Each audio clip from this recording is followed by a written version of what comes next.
Ladies and gentlemen, I suppose we are in the situation that the last session for this assembly meetings this week, we will start it now. We are a little bit late starting, but step by step people are coming to the assembly hall and otherwise, so that sitting is declared open. Now I have a point of order. I understood Mr. Lopuchensky wants to make a point of order. Please, you have the floor.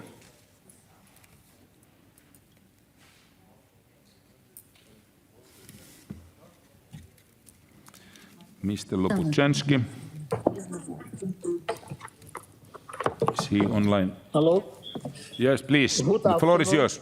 For the record, I would like to mention that during the vote on the draft resolution on the situation of Crimean Tatars, my intention was to vote for, and that my vote could not be registered. Thank you. Thank you very much, Mr. Lopuchensky. We put your note into the minutes, so it's noted. Thank you very much. Okay, now we move to the first, actually, the progress report of the Bureau. I understand the Bureau sit just now in afternoon and have proposed several references to the committees. They are set out in the progress reports, as you have it, and these references must be submitted to the ratification by Assembly. So I will ask, are there any objections to these references? I don't see any objections. The references are approved. Now we move to the real item, real first item of this afternoon sitting, combating Afrophobia in Europe. Very, very, very up-to-date theme for us to discuss clearly. Very many reasons, and we will analyze that during the debate. That item would be presented by Mr.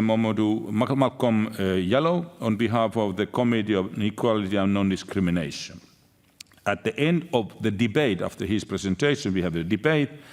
Before the rapporteur reply, we will hear a statement from Mrs. Tendai Achiume, United Nations Special Rapporteur on contemporary forms of racism, racial discrimination, xenophobia, and related intolerance. So that's how we will run this session. Now I call Mr. Yellow, the rapporteur. You have 10 minutes in total, as you know, and now around 7 minutes now, 3 minutes later on. Please, Mr. Yellow.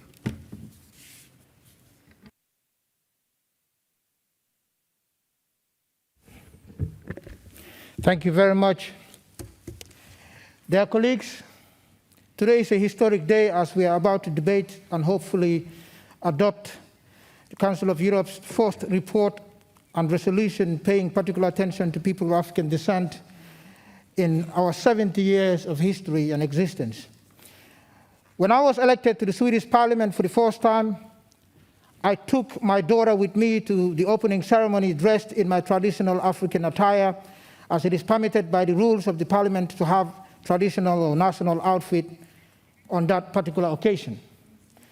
As I and my daughter, together with my other members of Parliament and their loved ones, followed protocol and slowly went in orderly fashion, marched towards the parliamentary chambers, I and my daughter were referred to the side of the chamber where the general public were seated, whilst the rest of my colleagues were referred to the parliamentary chambers accordingly.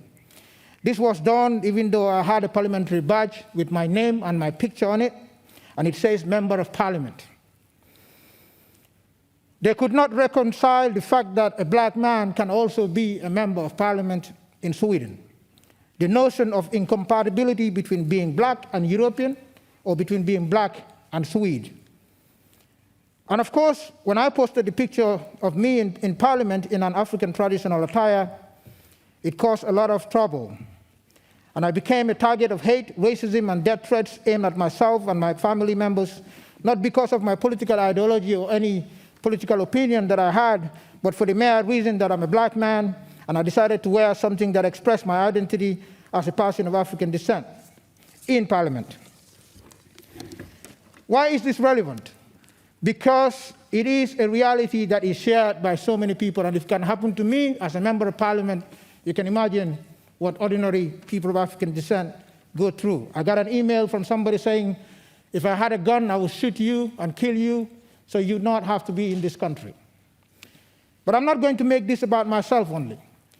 What we are talking about today is the situation of an estimated 15 million people of African descent in Europe, at least. By the way, let me underline the term estimated. Official figures are lacking in most European countries, where probably with the best intentions, the authorities avoid referring to people of African descent or ethnic origin in census. They pretend that skin color makes no difference. Sadly, that only serves to perpetuate racism rather than address it.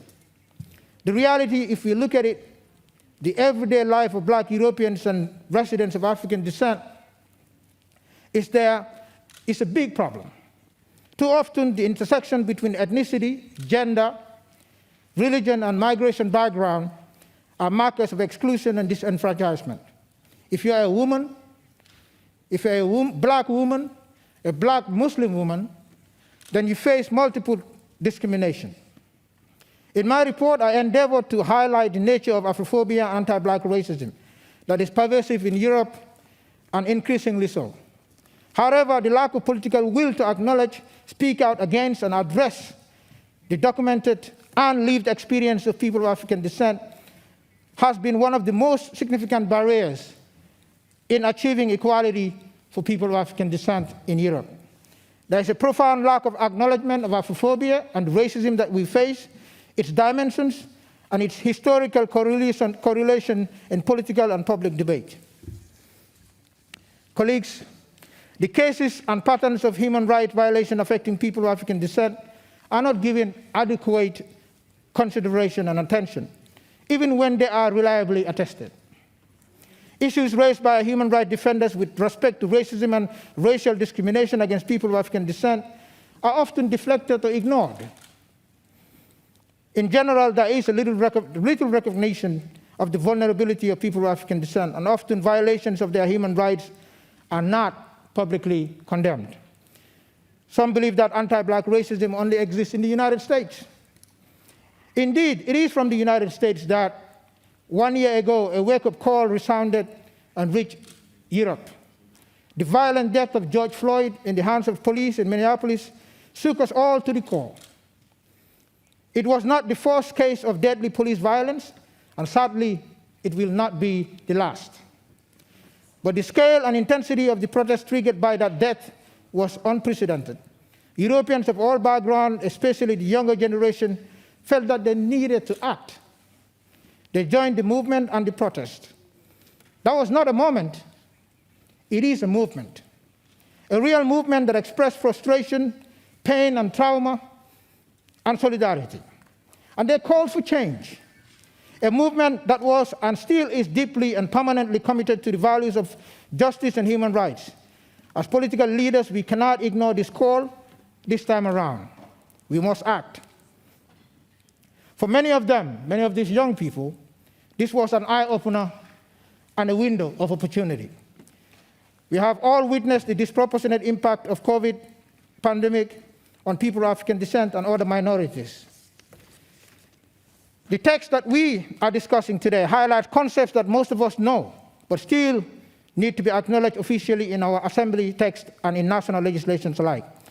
To start with, that there is a strong link between anti-Black racism and colonial history.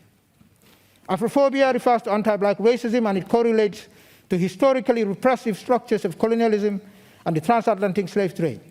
It is vital to recognize these concepts, as in order to fully address racist discrimination and violence, we must look at their deeper causes wherever they originate.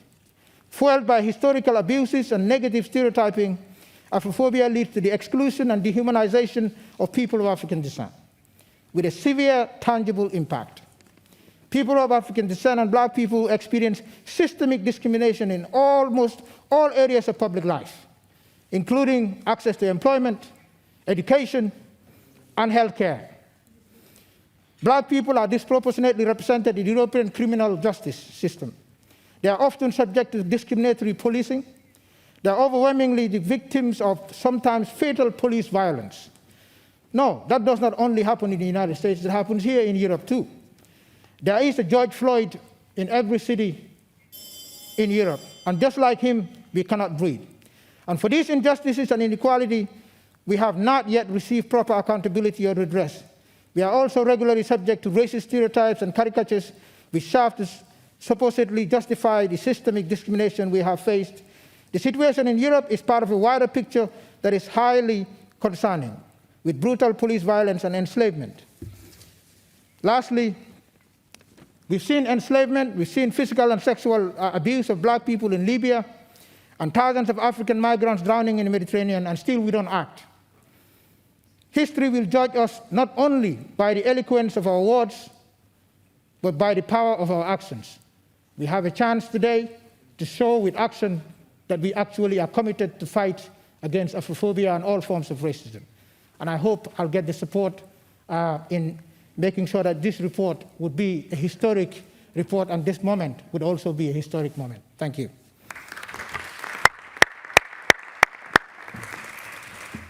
Thank you very much, Mr. Yellow. Your very important statement, and I fully agree, it's a historical moment, very important item for all of us to share and discuss. I already noted that Mrs. Tendai Achume, United Nations Special Rapporteur on these issues, will address after our debate. So that's important also. I have heard a critique during this session altogether that the speakers list has been too long, too many times, and those who have been listed already beforehand, prepared their statements, etc., couldn't address. Now I am pleased to say I tried to conduct the meeting so that all those 15 people in the speakers list could have an opportunity to speak. If you keep in 3 minutes, we can do that easily. So now we start the debate. First, obviously, on behalf of the political groups, Mrs. Petra Steinen from ALDE, she has the first statement. Please, the floor is yours.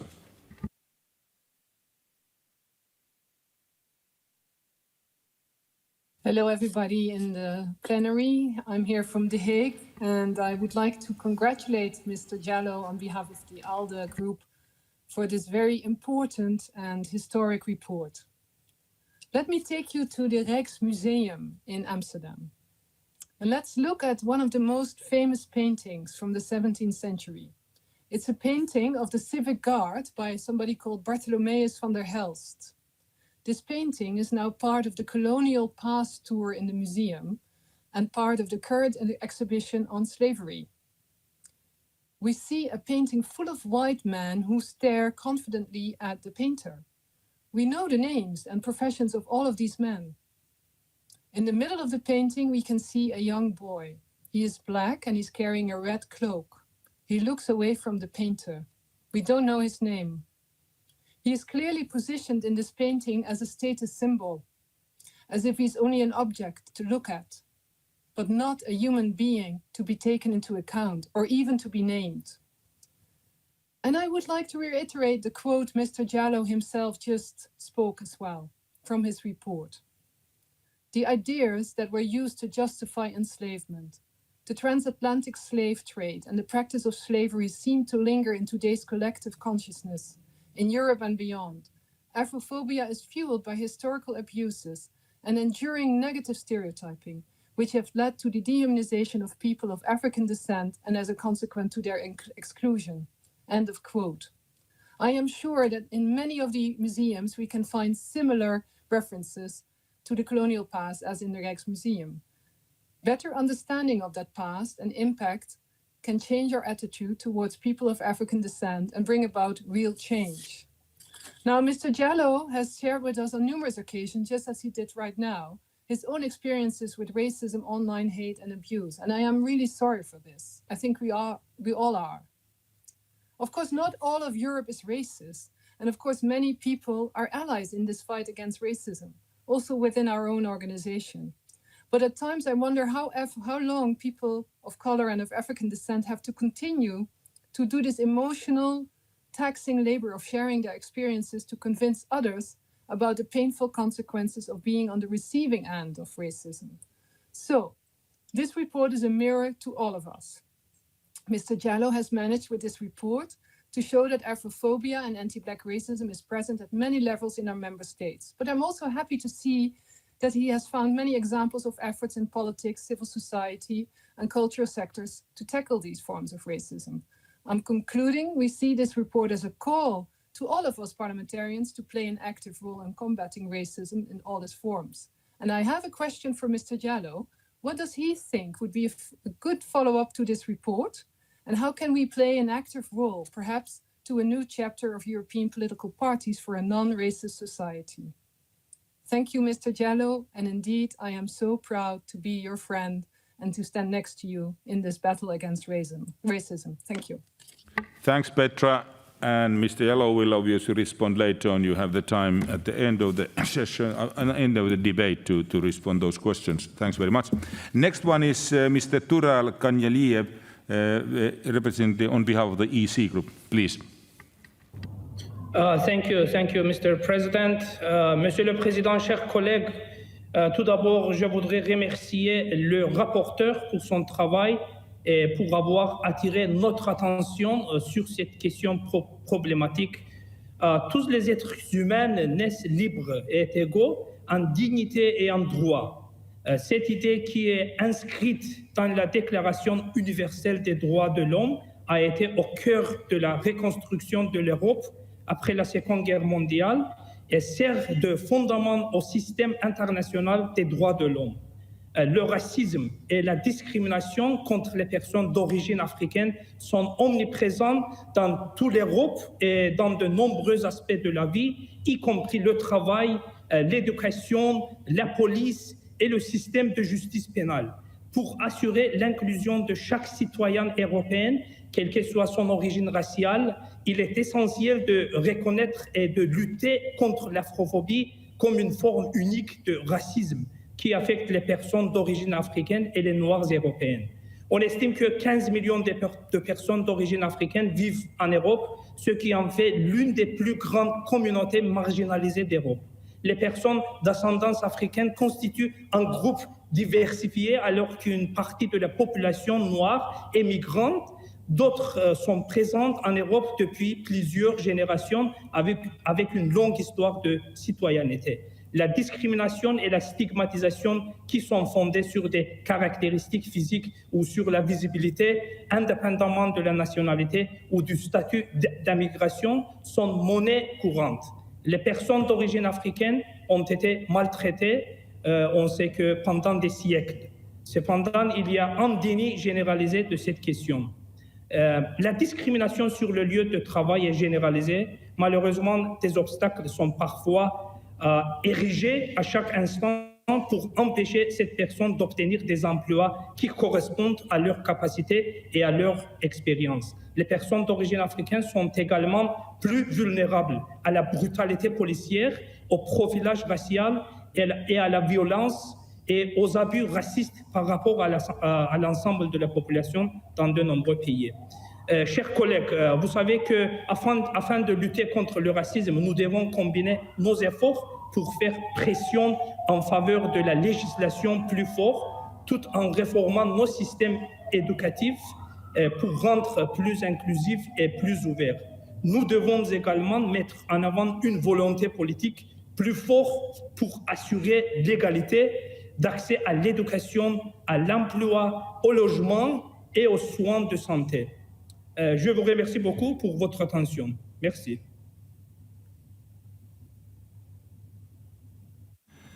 Merci beaucoup, Tural. The next one is Tini Cox on behalf of the EUL. Please.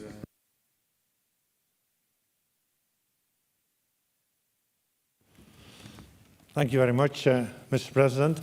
On behalf of the Group of the Unified European Left, I congratulate this Assembly to have this debate today on this resolution on Afrophobia, anti-Black racism.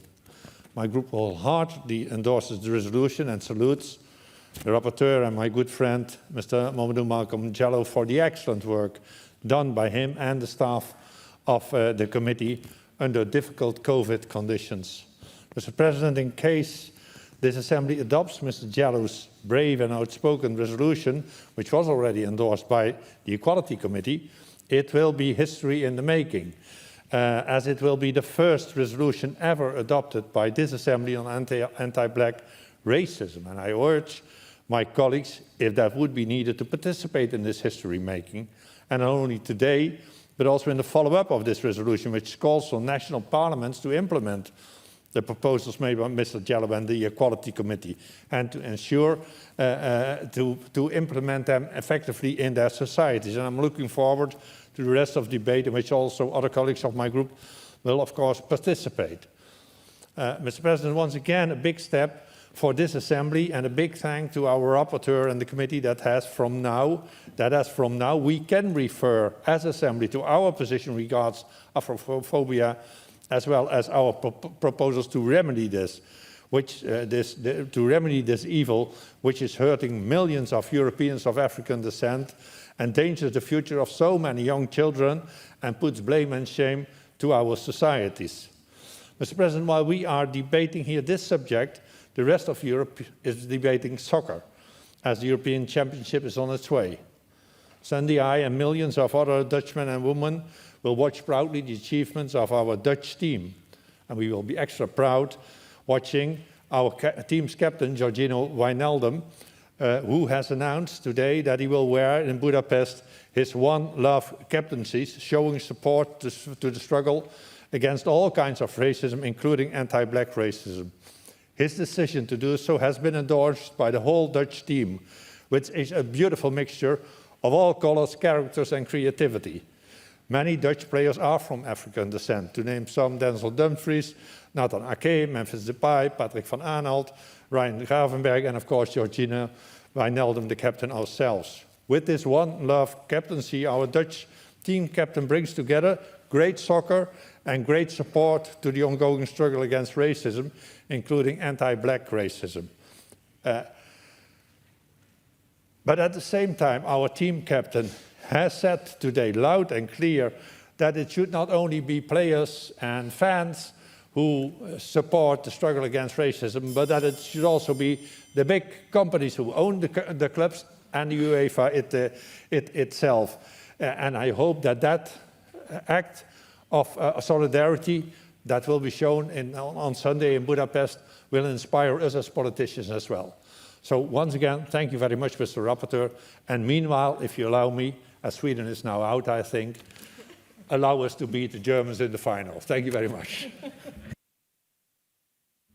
Thank you very much, Tini. And after your presentation, I would like to wish you great success for Netherlands team in the European Championships, in particularly after Finland was disqualified. Sorry. Now we move to Mr. Forat Ben-Shikha on behalf of Socialist and Greens Group.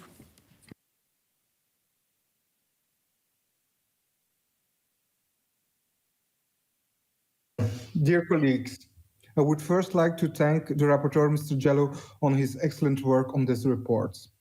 This is a historical moment, and it's the first time since the existence of this institution that a written resolution has been created which addresses black people and people of African descent. Now, more than ever, I hope everyone is tuning in and gives this report and debate the attention it deserves.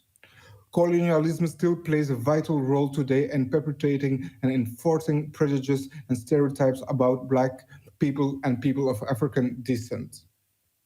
Current-day racism and Afrophobia are the legacy of our colonial history.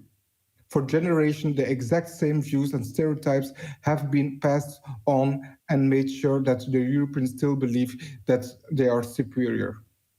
And therefore, they are entitled to treat black people as less.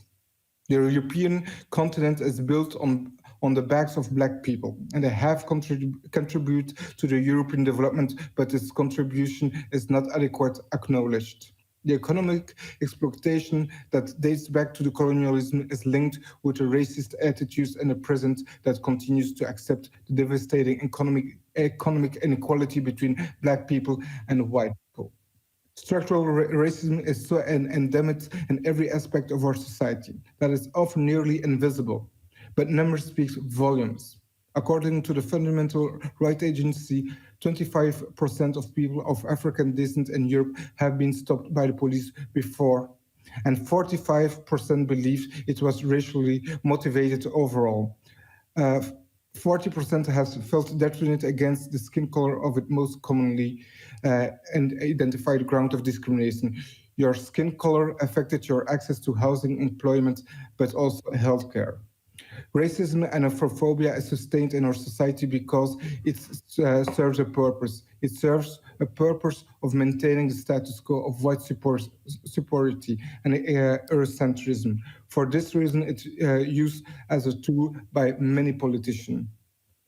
With this report, I hope we don't just recognize the pain that has been passed down from generation to generation, but also recognize the incredible resilience, strength, and determination of Black people and people of descent. I conclude, this report is without any doubt historical, and I want to thank Mr. Jallow again for his excellent work.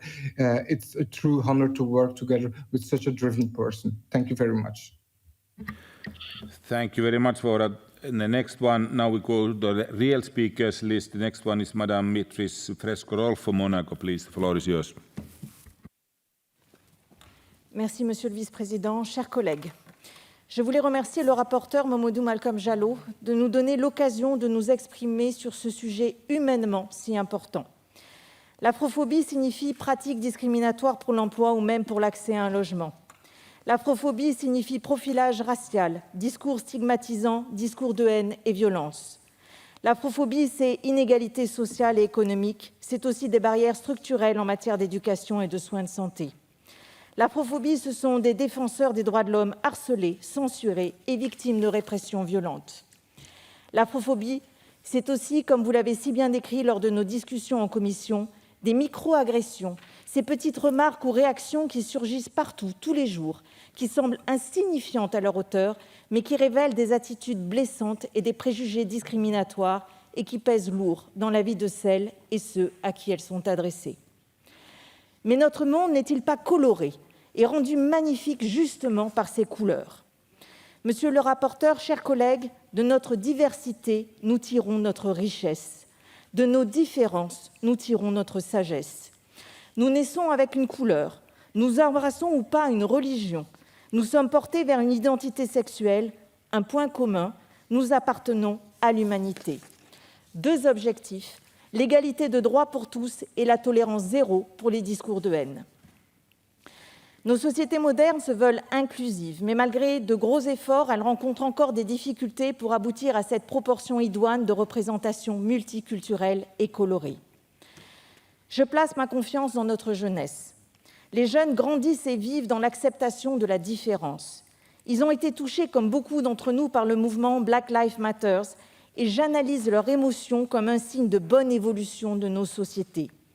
Les jeunes sont prêts et veulent aussi se mobiliser pour que leurs copains, oui leurs copains, quelle que soit leur couleur, leur origine, leur identité de genre, leur religion, puissent avoir les mêmes droits avec un grand D majuscule.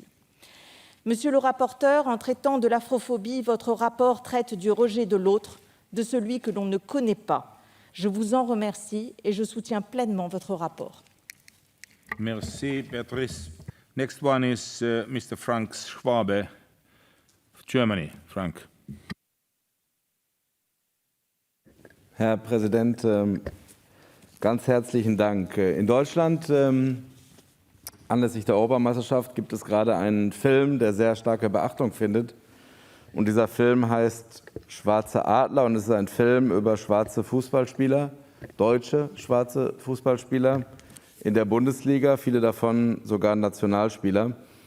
Und dieser Film wird gar nicht kommentiert, sondern er zeigt nur Bilder und Ausschnitte eben der Vergangenheit. Und wenn man sich diese Bilder anguckt und diesen Film anguckt, dann versteht man, was Afrophobie bedeutet, was Rassismus gegen Schwarze bedeutet, dass es eben nochmal eine besonders gesteigerte Form, perfide Form entsprechend von Rassismus ist. Rassismus ist schlimm, aber es ist eben nochmal eine besondere Form und eine besonders diskriminierende Form, wenn es zum Beispiel so ist, dass man in einem Fußballstadion spielt und es dann Affengeräusche gibt, zum Teil aus dem ganzen Stadion, wie es zum Beispiel Gerald Asamoah passiert ist, den man hier sehen kann. Gerald Asamoah ist oder war deutscher Nationalspieler, ansonsten beim besten deutschen und europäischen Fußballverein FC Schalke 04.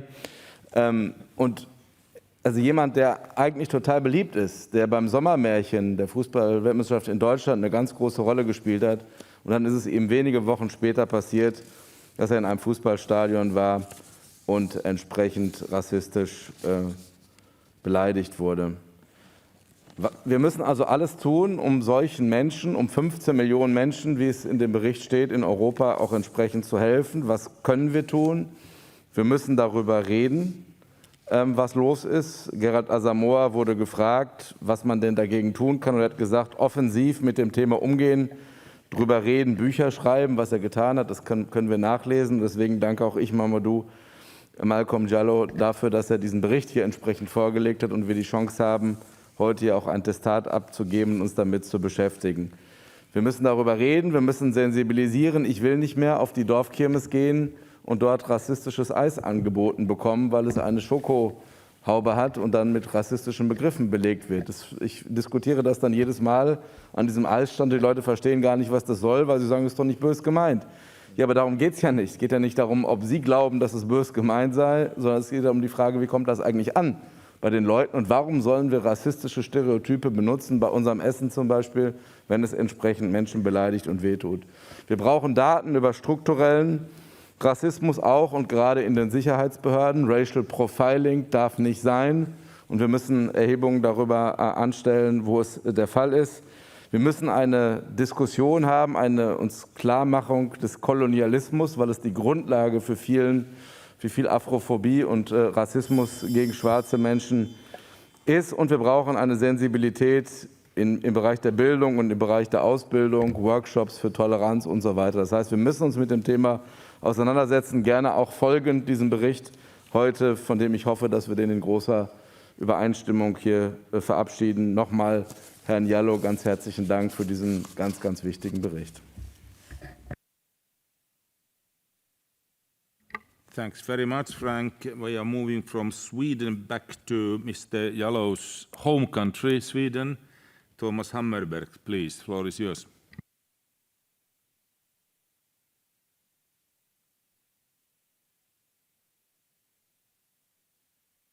Very much. The point is already made. This is a historical moment, and it's the basis for a new approach from the Council of Europe as well. Mamadou Diallo's report here will be a starting point for further actions to prevent this kind of Afrophobia that we have in our countries. The form of the discrimination is different. It's direct sometimes, indirect sometimes, institutional sometimes. In Sweden, we have problems here in Sweden as well, of course. We have had a report that showed that many of the problems here are related to open hate crimes in the streets in the country. We know that there is discrimination against Black people when it comes to employment, and often they are not called for any examination when they have good merits and applied for jobs. I think the time has now really come to get also at the hidden discrimination which is going on, where people don't really recognize openly that they are discriminating, but there is a discrimination there. And therefore, I think the next step must be to analyze what further could be done in order to secure that this discrimination kind will no longer appear in our societies. This means that the media will have to take more responsibility than they have done so far. In many of our countries, there is a special ombudsman to watch that the media does respect the basic human rights issues, and I think they have a role here. Another aspect, another group of people who have responsibility here, of course, are those in the school world. And there is a need to secure that in the school, in the education, it's made clear that any tendency of it will not be tolerated. Another group, of course, are the police and the police forces. They have a very important role when it comes to secure that this kind of discrimination will not continue in the future. And of course, we politicians, we have to show a good example on this. We have to raise it in our own bodies and secure that this sad type of discrimination will no longer be tolerated in our countries. So I congratulate Mahmoud Jallow for this important report, which makes it possible also for the Council of Europe to play a leading role when it comes to this in the future. Thank you. Tack så mycket, Thomas. The next one we will hear from the voice from Hungary, Mr. Zsolt Csende-Csalan. Floor is yours. Thank you for floor, Mr. Chairman. Dear colleagues, first of all, I congratulate to Mr. Jallow for his excellent report. And I would like to point it out, the government of Hungary rejects all form of racism and its foreign policy is based on mutual respect. The Hungarian government is committed to deepening cooperation with African countries based on mutual respect and benefits. We are looking forward to the next EU-African Union summit that will provide excellent opportunities for defining the priorities of cooperation with our African partners for years ahead. Hungary has been working on revitalizing its political and economical relations with the countries of sub-Saharan Africa since 2015. We have reopened 3 embassies in the region, as well as an office in Uganda.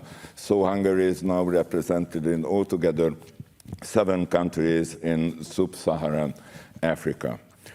The Hungarian government signed agreements with several African partners on economic cooperation and political dialogue. Several mutual high-level visits took place in recent years before the pandemic. With the aim of continuing this process in a constructive and systematic manner, the Hungarian government adopted a decree on Hungary's Africa strategy in April 2019. We will continue our trade aid credit programs, development, cooperation, educational programs, and cooperation with the third countries in Africa in key areas. Hungary has been participating in African peace support operations in the past years in order to contribute to stability in the continent, and we also emphasize the role of education and training in sustainable job creation. The Stipendium Hungaricum scholarship program is a higher education grant program launched by the Hungarian government in 2013. In this framework, the Hungarian government offers scholarships to its partners on the basis of bilateral agreements. In the academic year 2021, more than 2,000 African students from 15 countries registered to study at one of our higher education institutions with this scholarship program, and the number of our partners and the scholarship offered are growing year by year. Thank you very much for your kind attention. Thank you very much. And now we move to Switzerland, Mr. Pierre-Alain Fridet. Or is it Monsieur? Merci, Monsieur le Vice-président. Ce rapport est tout particulièrement important, essentiel, je dirais, et son constat est clair et sans appel.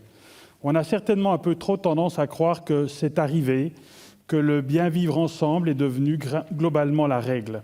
Notre société témoignerait au quotidien des valeurs dont elle se réclame, le respect, la tolérance, la fraternité, Et pourtant, parfois le réveil peut être bien brutal. Ce rapport important, essentiel, je le répète, nous rappelle froidement où nous en sommes, vraiment. Une bonne piqûre de rappel en définitive. La dernière campagne présidentielle américaine a remis au premier plan le plus indigne et insupportable racisme anti-noir, à vomir. La mort insupportable en direct de George Floyd. L'arrogance et le verbe tout aussi insupportable des suprémacistes blancs accros des armes. Et plus près de chez nous, les mots, les allusions, les plaisanteries, souvent lourdes, les vexations quand ce ne sont pas des agressions, sans oublier les regards parlants des gens bien pensants en direction d'une personne de couleur. Le rapport est pertinent, argumenté, solide. Un grand merci à son auteur, notre rapporteur. Le racisme latent continue, sans trop faire de bruit, de tisser sa toile odieuse et mortifère. L'histoire, le passé colonial, les théories raciales à 2 balles, fondant la suprématie du blanc, ont imprégné le cerveau reptilien de nombre d'Européens. C'est si facile de trouver un bouc émissaire, tout désigné, pour passer sur lui ses frustrations, ses haines, ses peurs. Peur, le mot est dit, et permet de pousser un peu plus loin, comme l'a fait d'ailleurs le rapporteur, l'analyse de l'étymologie du mot afrophobie. Phobie veut dire peur, et l'on retrouve ce mot comme un suffixe à la fin de toute une série de mots que nous qualifierons de sordides. Afrophobie, xénophobie, homophobie, islamophobie, c'est cité dans le rapport. La peur de l'autre, si l'on résume, a pris une connotation d'hostilité, d'aversion, de détestation, de stigmatisation, de haine quand ce n'est pas de la violence, avec en finalité le rejet de l'autre. Ce rejet, cette détestation de l'autre, fait le lit de toutes les dérives, toutes les exclusions, tous les extrémismes. Le racisme anti-noir contrevient aux valeurs qui sont le socle des grands principes qui ont porté notre Assemblée sur les fonds baptismaux voilà plus de 70 ans. Et ce racisme doit être combattu par la loi et l'éducation. Les excès doivent être sanctionnés sur la base d'une législation claire qui poursuit les dérives inacceptables.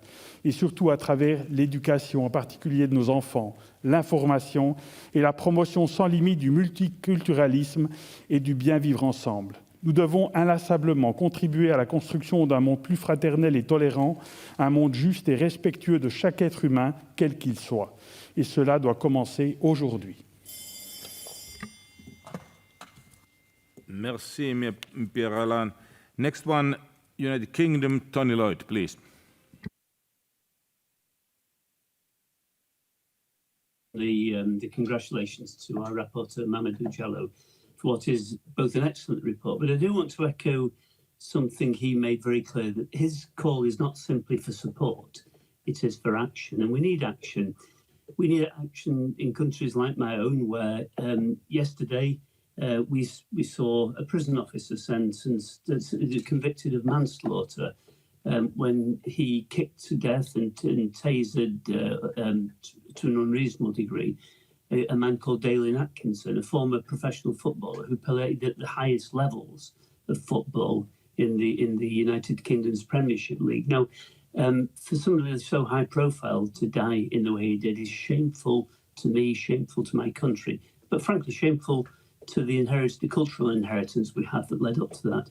We had some events recently when England played Croatia in the first game in the European Championship, where when the England team took the knee in support of the Black Lives Matter movement, there was some booing in the crowd. Fortunately, that was drowned out by the overwhelming majority, but nevertheless, we have racism in British society, Afrophobia in British society, and we must deal with it because we know that a young black male in particular is more likely to end up in our criminal justice system, more likely to find himself at the end of stop and search for no very good reason, to be prosecuted for things that wouldn't lead to a charge against members of my own family, say. That can't be right. We know that health is worse for those from black backgrounds. We found this out during the recent COVID crisis. People's health is worse from the BAME community generally, from the black community in particular. So huge challenges. Actually, young black men are more likely to die in violence than others, and we've got to challenge that as something that is unacceptable in our society. So I do want to thank Mr. Jallow for his report, because it is a call to action. It's a call to action, call to our consciences. We've got to change attitudes to people of African descent and change attitudes to Africa.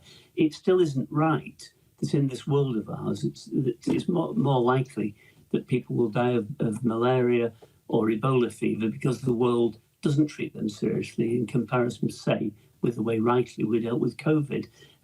These are wake-up calls. But I think one wake-up call I would want is to repeat the words of Nelson Mandela, who said, "No one is born hating another person because of the colour of his skin or his background or his religion. People must learn to hate. Or if they can learn to hate, they can be taught to love, for love comes more naturally to the human heart than its opposite." Let's take that as a signal that education, changing attitudes, changing cultures is possible, and it's something we must do. Thank you, Mr. Jallow. Thanks, Tony. Next one, George Katrogaulos, Greece, please. And I would like above all to thank Mr. Jallow, my friend and comrade Momodou, for this report. It has been already said that it is a historical report, the first of its kind. But this says a lot, not just about our prejudices, but how we avoid to look directly at the eye of the problems. Because, of course, Afrophobia is the racism par excellence. It is the color, the first thing that triggers racism. Because nobody can hide the color of her skin. However, the color of the skin is not the only thing that cannot be hidden. Poverty cannot be hidden either. And the problem with black people is that exactly as we have, all of us, overlapping identities, most of the black people are facing overlapping exclusions. And all of them are reinforcing each other, intertwined in a vicious circle. Imagine racism based on color, plus Islamophobia of the black people that have this religion, plus xenophobia for those that are refugees. And of course, he is very right, the rapporteur, to associate this type of racism with colonialism. But we must have in mind there is a legacy of colonialism to neo-colonialism, where the direct political domination has been replaced by indirect economic one. In the suburbs of Paris and in other big capitals, the descendants of people of Africa do not have any kind of lesser juridical status. But ask them if they feel fully integrated in these societies. My comrade Tini Cox and also Frank Schwabe have used examples by the sports. I don't have to speak extensively. I would like to speak for another example, positive, coming from Greece. We have a famous NBA player coming from Nigerian origin, Giannis Antetokounmpo. He managed to survive exclusions and managed to succeed based on his own forces, but also because he was not excluded by the school system in Greece, who allows even children of irregular immigrants to have access to that. My final point is that against overlapping inequalities, decades of struggle have given us a weapon, human rights, which in their interaction and indivisibility can act as shields against exclusion, but also as weapons to promote a better treatment. Again, many, many thanks to Momodou. Thanks very much. And the next one is Mrs. Kate Osamor, United Kingdom, please. Thank you, Vice President, for calling me. Colleagues, I would like to congratulate. Sorry, is my connection? Please, you can continue. We hear you. Okay. Thank you, Vice President, for speak. Colleagues, I would like to congratulate the rapporteur, Jallow, on this important report. May I start by saying, over the past 50 years, little has been done. Sorry, I said we can hear you. Immediately when I said that one, we can't hear you properly. There is some echo. I don't know, should you try to once again new link? We take somebody else and then we link back to you. Let's do so. You have a new link. Switch to the floor, they said here, the secretariat. You might have actually not in the floor, you might have it in translation. Switch to the floor, yeah. Okay, try once again. Is that better? Fantastic. It is better, go on now. We start from the time now. Okay, thank you. I would like to congratulate the rapporteur, Mr. Jallow, on this important report. May I start by saying over the last 50 years, little has been done to tackle structural racism affecting Black communities in the United Kingdom, concerning employment, education, health, housing, stop and search, and public life. The efforts to tackle racial inequality remain rhetoric based on quick wins, which are contradicted by austerity measures, which hit ethnic minority women the hardest. Since the murder of George Floyd, the UK is witnessing the ever-increasing importing of a Trump-style culture war. The Conservatives are trying to close down any discussion of structural inequality. At the end of a House of Commons debate to mark Black History Month, the Equalities Minister said, any school which teaches these elements of critical race theory or which promotes partisan political views, such as defunding the police without offering a balanced treatment of opposing views, is breaking the law. The Prime Minister commissioned a report on race and ethnic disparities, which heavily downplayed issues of racism in society. We saw this week the House of Commons Education Select Committee report into white working class boys claim the discourse around white privilege can be divisive. May I add that no child should be left behind.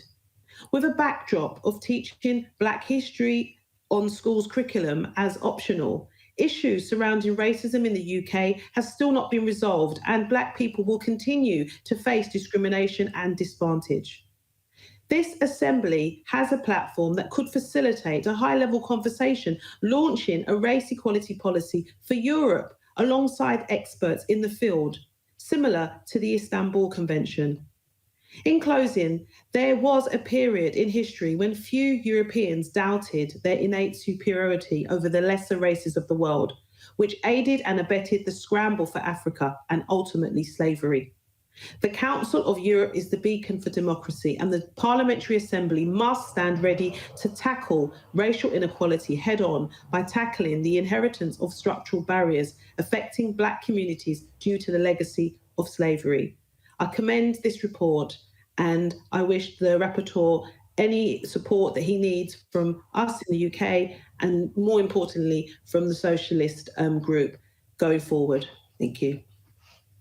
Thanks, Kate. And now we move to the neighbouring country of UK, Ireland. Mr. Paul Gavan, please.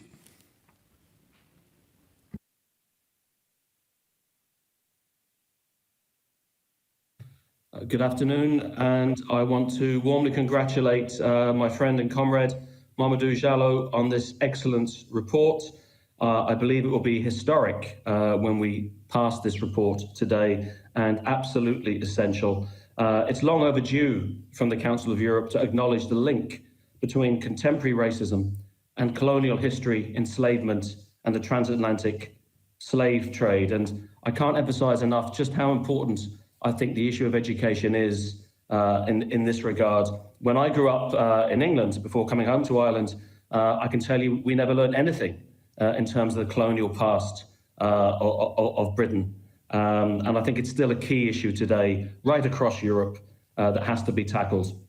And it's essential that we recognise Afrophobia as a form of racism that targets people of African descent and Black people and manifests itself through acts of direct and indirect institutional discrimination, as well as violence, including hate speech. And I think the most important words that have been issued here today in terms of what's happening across Europe is to recognise that it is both structural and institutionalized racism. And it does cross all aspects of our lives. Indeed, I was reading a report this morning from the Irish Network Against Racism, and I'll just quote from it. It said that their investigation showed that Afrophobia occurs in a wide variety of social situations, including on buses, in schools, takeaways, taxis, state offices, and neighborhoods. And here's the important part: it stems from attitudes and behaviors that are learned in our society. And I think it's really important that we recognize that there's a worrying rise in racist incidents here in Ireland, I'm afraid to say. There were 700 incidents recorded last year, including 51 racist assaults and a record 594 hate speech incidents. Now, I am glad to say the Irish government is preparing legislation to tackle the issue of hate speech, and it's due in our parliament before the end of the year or so, we're assured. But what we haven't done is what Mamadou asked for in this report, which is to really set up an action plan to tackle institutionalized and structural racism in our society. And I noticed that this isn't the first time action plans have been called for in relation to Ireland. European Commission Against Racism and Intolerance made that same call in a report 2 years ago. So I think the crucial thing is to recognize how important this report is and to act on it. And certainly my party, Sinn Féin, will bring this message home very clearly to Ireland for the need for an action plan to combat racism. I want to congratulate my colleague, Mamadou, and as someone who's impartial now, because Ireland aren't taking part in European Championships, I think Teenie Cox has won my support for the Netherlands with this speech today. Thanks indeed. Bye-bye. Thanks that you're all informing who you are supporting in the championships. But let's now go to Ukraine. Alexander Mereshko and your team is still qualified there, I understood. But now to the substance. Thank you, Mr. Chairman. Dear colleagues, as a student many years ago, I had a privilege to study at the Institute of International Relations in a very diverse cultural and ethnic environment. Majority of my colleagues, students at that institute I have been studying with at that time were from African countries, from Asian countries and other parts of the world. Since that time, I have learned to appreciate the importance of cultural and ethnic diversity for our development. I also remember cases of crimes committed against my fellow students from African countries motivated by racism and xenophobia. One episode has particularly stuck in my memory: a strike of foreign students caused by the murder of a foreign student in the late 80s, which was unthinkable in Soviet times. Turned out that the Soviet system, despite its rhetoric, was not immune to racism. Dear colleagues, by communicating with people from other countries and of different national background, we learn to better understand the world we are living in and ourselves. Such an experience teaches us to be more open and to overcome stereotypes and unjustified generalizations which might exist in our societies. Unfortunately, even nowadays, we still might encounter some shameless cases of what we call Afrophobia, which is a kind of racism and xenophobia. What could be a solution to this serious social problem? In my opinion, the answer could be cultural enlightenment. We should learn to see cultural, ethnic, and racial diversity as an asset in enriching our societies culturally. The governments and universities should develop programs encouraging and inviting more foreign exchange students from African states. There should also be a special training program of law enforcement officers aimed at teaching them how to deal with crimes motivated by racism and xenophobia and how to prevent those crimes. Our political systems should promote success stories of people of African descent. Let me give you just one example. In Ukrainian parliament, in our political faction, the Servant of the People, one of my colleagues, Jean Belenyuk, whose father came from Rwanda, is a world and Olympic champion in Greco-Roman wrestling. And he is a true pride of Ukraine. His example is an inspiration for many young people in Ukraine. Dear colleagues, I hope that the more such examples we have, the sooner we will be able to overcome Afrophobia in our countries. Thank you. Thanks very much, Alexander. And the last speaker in our speakers list is Mr. Hishai Ojol, Turkey.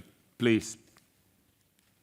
Thank you, Mr. Chair. I also would like to congratulate Mamadou for this short but an excellent report, both in terms of content and style. Let me first say a couple of things about the content. I found this report to be very radical, and I know oftentimes people don't like the word radical, but I use this in a very specific sense. By radical, I mean it captures the very root causes of the problem, and it addresses those very roots with specific proposals. What I mean by the root causes, I mean, when you look at the report, when you read in some details, you see that there are repeated references to the institutional and structural and systemic nature of contemporary anti-Black racism. This racism is not just some, say, white people who have some bad racist ideas about some Black people. We shouldn't characterize the issue. What this report shows us is that anti-Black racism is deeply rooted in violent histories of colonialism and slavery, which has historically worked as key components of global capitalism, to put it very simply. So the other point that we see in the report is that colonialism and slavery are not things that remained in the past, because most of the time people say colonialism 200 years ago, 100 years ago. But this report is suggesting that colonialism and slavery, they do shape our societies, structure our relationships, our institutions through racial lines in the very present. And so we have racism when it comes to labor markets, political representation, access to education, housing, health services, social services, as well as policing. One other important issue that is raised in the report is the notion of intersectionality, which many other speakers also refer to, that we have multiple identities, and definitely there is the problem of overlapping exclusions in the case of, say, being a poor Black Muslim women. You see all different forms of exclusion and discrimination. They can come together in the lives of a single person. Finally, there are so many nice things actually I can say about the report, but finally I would like to express my appreciation about how the rapporteur actually used the report to give voice and visibility to a lot of Black institutions and persons and civil society organizations who are working for racial justice across Europe. I mean, the very way of giving this space to those Black voices and those people is very important. And I would like to just thank you very much, Mamadou. I think I didn't know this is the first report in 20 years, so in that sense, you just both wrote and made history. I congratulate you for that. Thank you very much indeed for the discussion. I also thank very much Mr. Jallow for the report itself. This has been a very valuable discussion in a very many ways. We are the human beings, we are different, but we are equal. And the basic issue of humanity, obviously, is to respect each other. And the most natural thing, obviously, is that we are also by color, etc., different. Even gender-wise, we are different. Let's understand the equality and non-discrimination. Thanks very much indeed for this discussion. We will now have this special rapporteur for UN, but in honor this theme, I'm very pleased actually to offer our president actually to follow me now the discussion and inviting the UN special representative to come here. Thank you very much for this discussion. I have been very much respecting your statements, all of you. Thank you.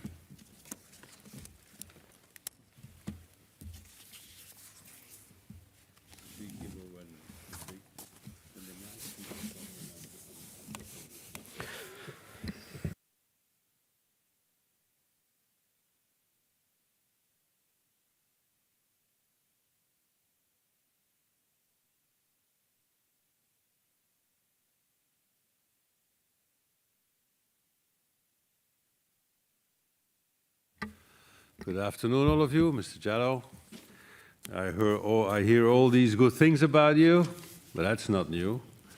So allow me now to welcome Madam Akiume, I hope I said that name right, who is the United Nations Special Rapporteur on contemporary forms of racism, racial discrimination, xenophobia, and related intolerance. I would really like to welcome you, Madam Akiume. Did I say that right? No, no, not really. How is it? But it's very close, very close. Okay. I'll just continue like Akiume. Okay. Voilà, Special Rapporteur, Professor. We absolutely look forward to your intervention. I would like to congratulate you for your outstanding contribution to academic research on the topics of structural discrimination, decolonization, refugee protection, global migration. Obviously, permit me to emphasize the need to raise public awareness on the issue of racism, ensure equal opportunities of economic and social participation, counteract the use of racist and xenophobic language in all areas of society, including in the digital space, obviously. I also would like to highlight the importance of furthering the discussion on the rise in racism and xenophobia that we have been witnessing, unfortunately, during this pandemic. And I also would like to stress the importance for national policymakers, all of us are in here are all national policymakers too, to take structural and intersectional discrimination into account when implementing and evaluating both pandemic response measures and recovery measures to tackle discrimination in all spheres of society, in particular in healthcare, education, and employment. And so without any due delay, Professor, if I may say so, you have the floor. Thank you very much, Mr. President. And I'd like to thank you for permitting me to join this important discussion today, and also want to thank you for accommodating my different time zone. It's really a great pleasure to welcome the report and the discussion today on combating Afrophobia or anti-Black racism in Europe that's been presented by Mr. Mamadou Malcolm Diallo. I had the pleasure of meeting with Mr. Diallo last year as he prepared this report, and I found his expertise and his commitment to fighting discrimination to be both impressive and inspiring. Mr. Diallo, I commend you on a very strong report. And I think often it is assumed that the work of fighting against racism and advocating for equality is like any other job in terms of personal difficulties or the personal difficulties that it presents. Nothing could be further from the truth. As Mr. Diallo notes in his report, he has come under direct personal attack, facing racist and xenophobic abuse because of his commitments to fighting racial discrimination.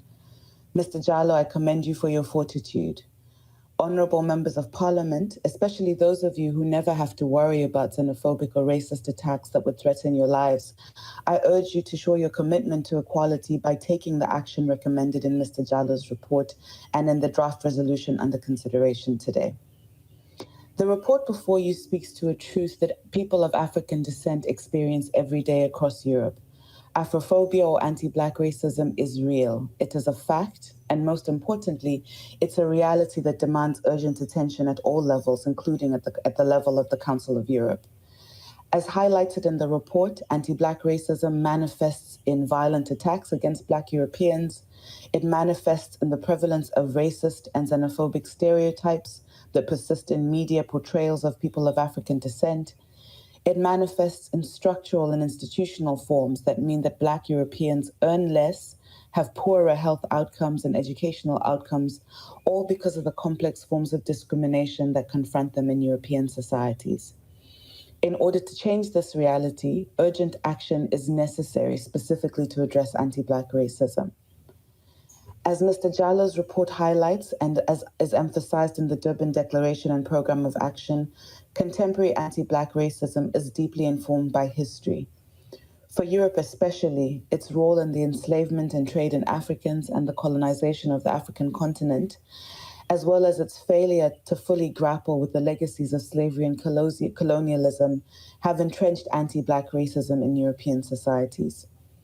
The presentation of this report and the draft resolution mark important opportunities to strengthen efforts to fight against this entrenched racism and to build European societies that guarantee human rights for all, irrespective of skin color.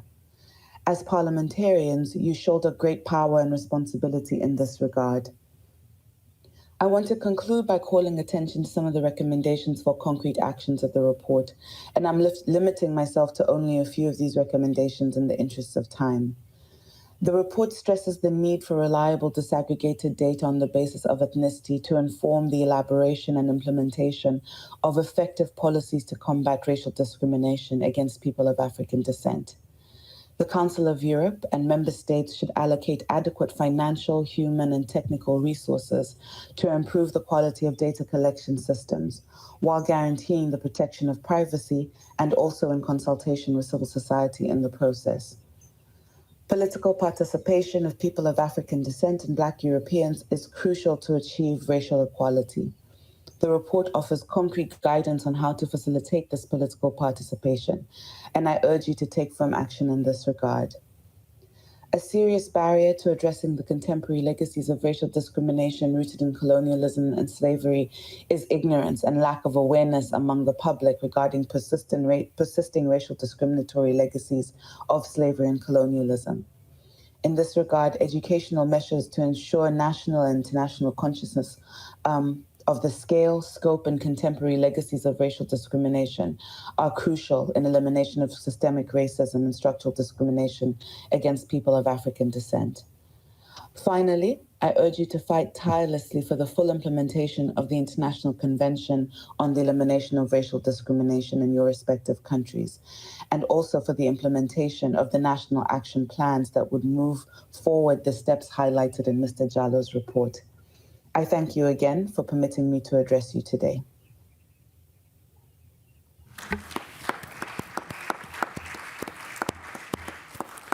Thank you very much for your contribution. I now would like to refer to Mr. Jallo. Do you wish to reply? You have 3 minutes. Thank you very much, Mr. President. Mike, voila. Thank you, Mr. President. And let me just take this opportunity to thank all these amazing members of Parliament and colleagues and comrades for your very, very important comments. I wish I had time to be able to thank you, individually, but unfortunately I don't have time. But I really, really appreciate your comments on this report. You did it with such eloquence. Let me also take this opportunity to thank and express my sincere gratitude to Giorgio, sitting right next to me here, that did an amazing job in assisting me in this process, and Penelope and the entire Secretariat and the Committee on Equality and Non-Discrimination for immense support and inspiration. I really appreciate it. Without you, this would not have been possible. You're a significant part of this history being made today. One of the colleagues, Petra Stinan, did ask a question, what next? I think that's a very interesting question. And as I mentioned, this is a call to action. It's a call to action more than anything else. A call on national parliaments to implement the resolutions and the recommendations that we have on this report. It's important that we have national action plans, that every member state create a national action plan where you can explicitly express how you intend to fight against this form of racism. It is important that we do that. Media has its role. We need to collect data that is disaggregated by race in order to be able to know the extent to which people are affected by racism. Without that, we will not be able to know. As it is said, if we don't count, then we don't count. Let me also talk about the role that we have as an institution, as guardians of the values of human rights, democracy, and rule of law, values that must be translated first and foremost into action for equality and non-discrimination. The Council of Europe has a duty to ensure that member states recognize the existence of institutional and structural racism. They must take political action to address the consequences of this scourge, which continues to affect millions of European citizens. And on that, I want to thank the Special Rapporteur, Professor Achuma, for emphasizing the importance of acting and not just having this eloquent document and not doing something about it. Finally, let me just say a few words. I started by giving examples, but I wanted you to take away questions that I have, or reflection. Have you ever wondered why, after enslaving Black people ending enslavement of black people, reparations were paid to the enslavers and never to the enslaved people. Have you wondered why? Have you ever wondered why King Leopold of Belgium can kill 10 million black people, and yet when we call his name, it doesn't provoke fear? But we celebrate him by having statues in the middle of Brussels. Have you ever wondered why thousands of black men, women, and children can drown in the Mediterranean, and yet we don't have a Twitter storm, or we don't have leaders saying this has to stop, but rather those that succeed in coming through are sent back to Libya to be enslaved, and we see this and we do nothing. So the question is, why are we so indifferent to the plight of black people? Why don't we act? Now we have an opportunity, we have a chance, and we have a choice. Let this be the starting point where we forever or never accept the kind of scourge and racism that black people go through every single day on this continent. Let's take the leadership role and make sure that everybody else will follow. So I thank you very much for this opportunity, and I look forward to the voting because, as I said, this is a historic moment, and I'm very proud to be part of this institution. Thank you.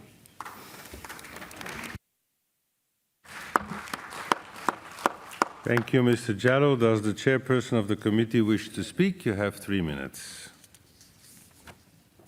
There are about 15 million people of African descent living in Europe. And it's the very first report in 72 years where our assembly really has a focus on these people, 1 year after the murder of George Floyd. And even if the report comes very late, I'm really grateful that the report comes. And I'm very grateful to you that you really made it happen and that you put this important focus on this issue.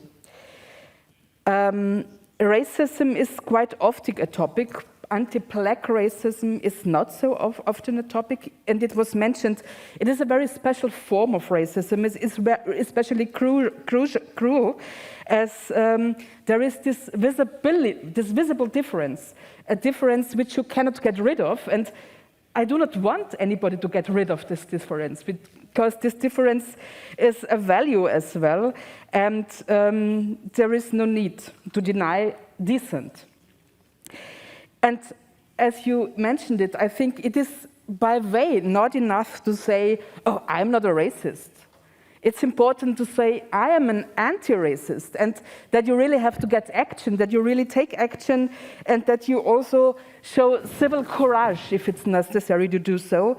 And that was also, I think, your appeal to all of us to get from word to action. And there are so many reasons for action. If I just look on figures published by Oxfam last year, that about double as many people from color died in the Great Britain from COVID than white people. That's incredible. That cannot be. We have the means, we have the measures, we have the possibilities. That's structural racism, and we have to fight this structural racism. And I could continue with dozens of examples where we face this structural racism, and it's so obvious that it's really a shame that we live in a society that still takes it and doesn't take action immediately. I also very much agree with the thoughts about colonialism, and I wouldn't frame it as a heritage, because I think we are still in a very colonialist economic system where at the periphery the resources, the labor force, the workforce comes quite cheap to us as consumers in the center of the world. And that's not easy to overcome, because we really, I think we have to change our economic system, to change the thinking. And my good friend Uli Brandt wrote a very good book about that, on the way the imperial living, way of living is still within our societies. So I hope that in near future we on the one side can much more use the No Hate Alliance to engage for this topic. To be honest, I'm a little bit shocked, and it might be because we are in the middle of the European Soccer Championship, or however you call it, but I'm a little bit shocked that so many colleagues use the example of black sportsmen as if black people wouldn't have many talents, and not just being muscle men and not just being tough and tight, but also have other great knowledge they can share with us. So I do not think that anybody had a bad intention, but I really have to mention that. And yeah, thank you very much, Mamadou, for this important report, and I hope by tomorrow we get from speaking to action. All the best with that. Thank you, Madam Chair. So now we come to the draft resolution. Now, normally, Mr. Jallow, you should get nervous now. You never know what a vote is going to do in an hemicycle, you know. Just teasing a little bit, but I think I'm allowed to do so. So, dear colleagues, draft resolution, Committee on Equality and Non-Discrimination has presented a draft resolution, which is document 15306, to which 3 amendments have been tabled.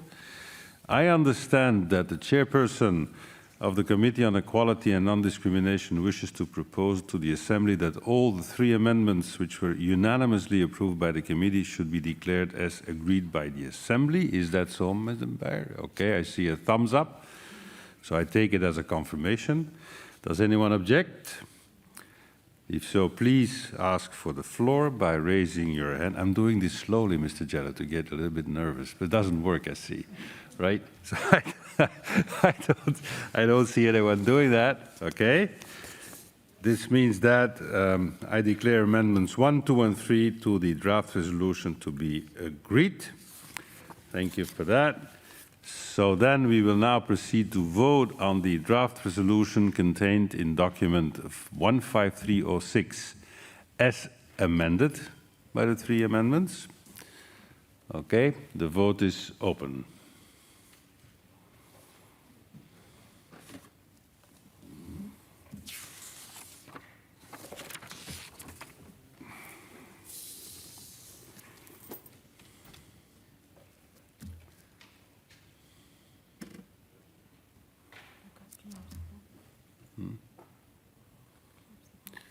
Closed. We close the vote. Results, please.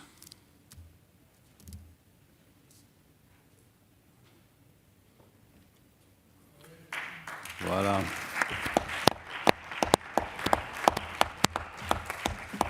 Congratulations, Mr. Jallow. You deserve it. You worked hard for it, and it's a very nice result.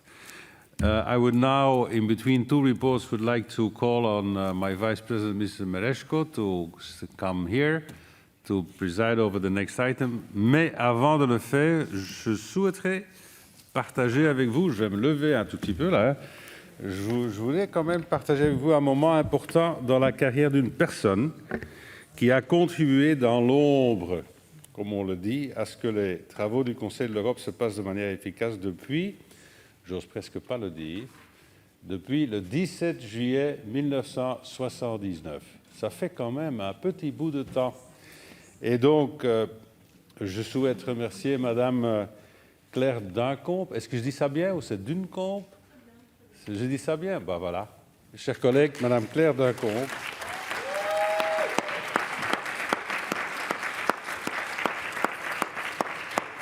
Qui est ingénieur son au service d'ITEM, on me dit, pour le travail effectué, effectivement, chère Claire, tout au long de votre carrière, et je voudrais vous souhaiter une agréable retraite, mais je voudrais quand même dire que, chers collègues, si on nous entend, c'est grâce à Claire. Voilà, vous le méritez bien.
Dear colleagues, we're starting the last part of our session, June session. But before we get started, I would like to give the floor to Ms. Celik. Is she here? She is online. She will be speaking online. Please.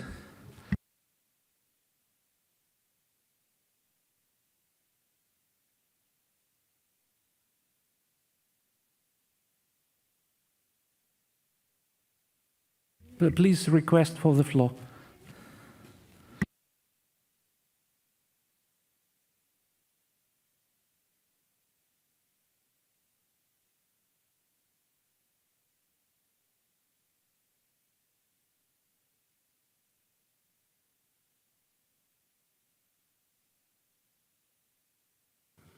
Hi, dear President, I had a technical difficulty voting the previous report and I really would like my vote to be registered.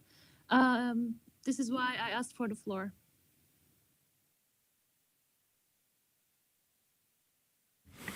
Yeah, thank you. It will be noted in official record. Thank you. Thank you very much. Thank you. So, dear colleagues, the next item of business this afternoon is the debate on the report titled Transparency and Regulation of Donations to Political Parties and Electoral Campaigns from Foreign Donors. Document number 15302, presented by Mr. Konstantin Kule on behalf of the Committee on Political Affairs and Democracy. I call Mr. Kule the rapporteur. You have 10 minutes in total, of which 7 minutes is for your opening remarks and 3 minutes for your reply. Please. Thank you. Thank you, Chair. I hope everyone can hear me. Dear colleagues, hello from Berlin, and thanks to everyone who is involved and engaged with this debate at this time. It is my pleasure today to present to you the report regarding transparency and regulation of donations to political parties and electoral campaigns from foreign donors.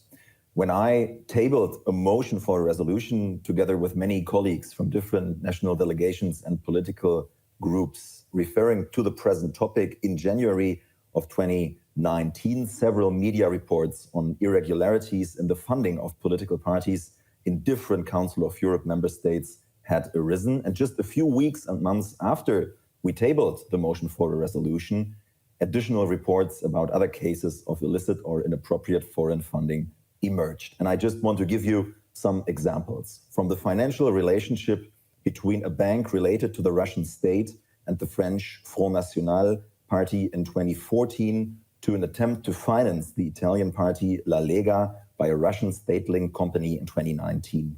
From investigations into a possible foreign influence on the Brexit campaign in the United Kingdom in 2016 to irregularities regarding foreign donations to the political party AfD in Germany concerning the federal election of 2017.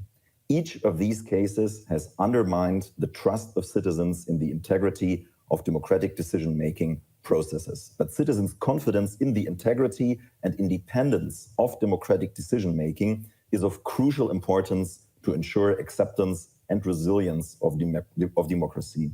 Bearing this in mind, I would like to share with you some of the key aspects of the present report and of the draft resolution and recommendation. First, the regulation of party and campaign funding is in fact a matter of national legislation.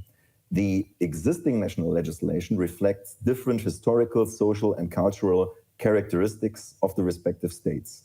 When the Council of Europe and this Assembly expressed themselves on the issue of party and campaign funding, they are not doing so in order to replace national legislation. They are doing so in order to assess national legislation according to our common standards. These common standards include democracy, but also, for example, the fight against corruption and the goal of cooperation between civil societies. Second, democratic decision-making is not exclusively influenced by developments at the national level. Especially phenomena like migration and digitization contribute to the fact that the public discussion before the vote, before the election, before the referendum, depends on factors that arise outside of the area in which the election takes place.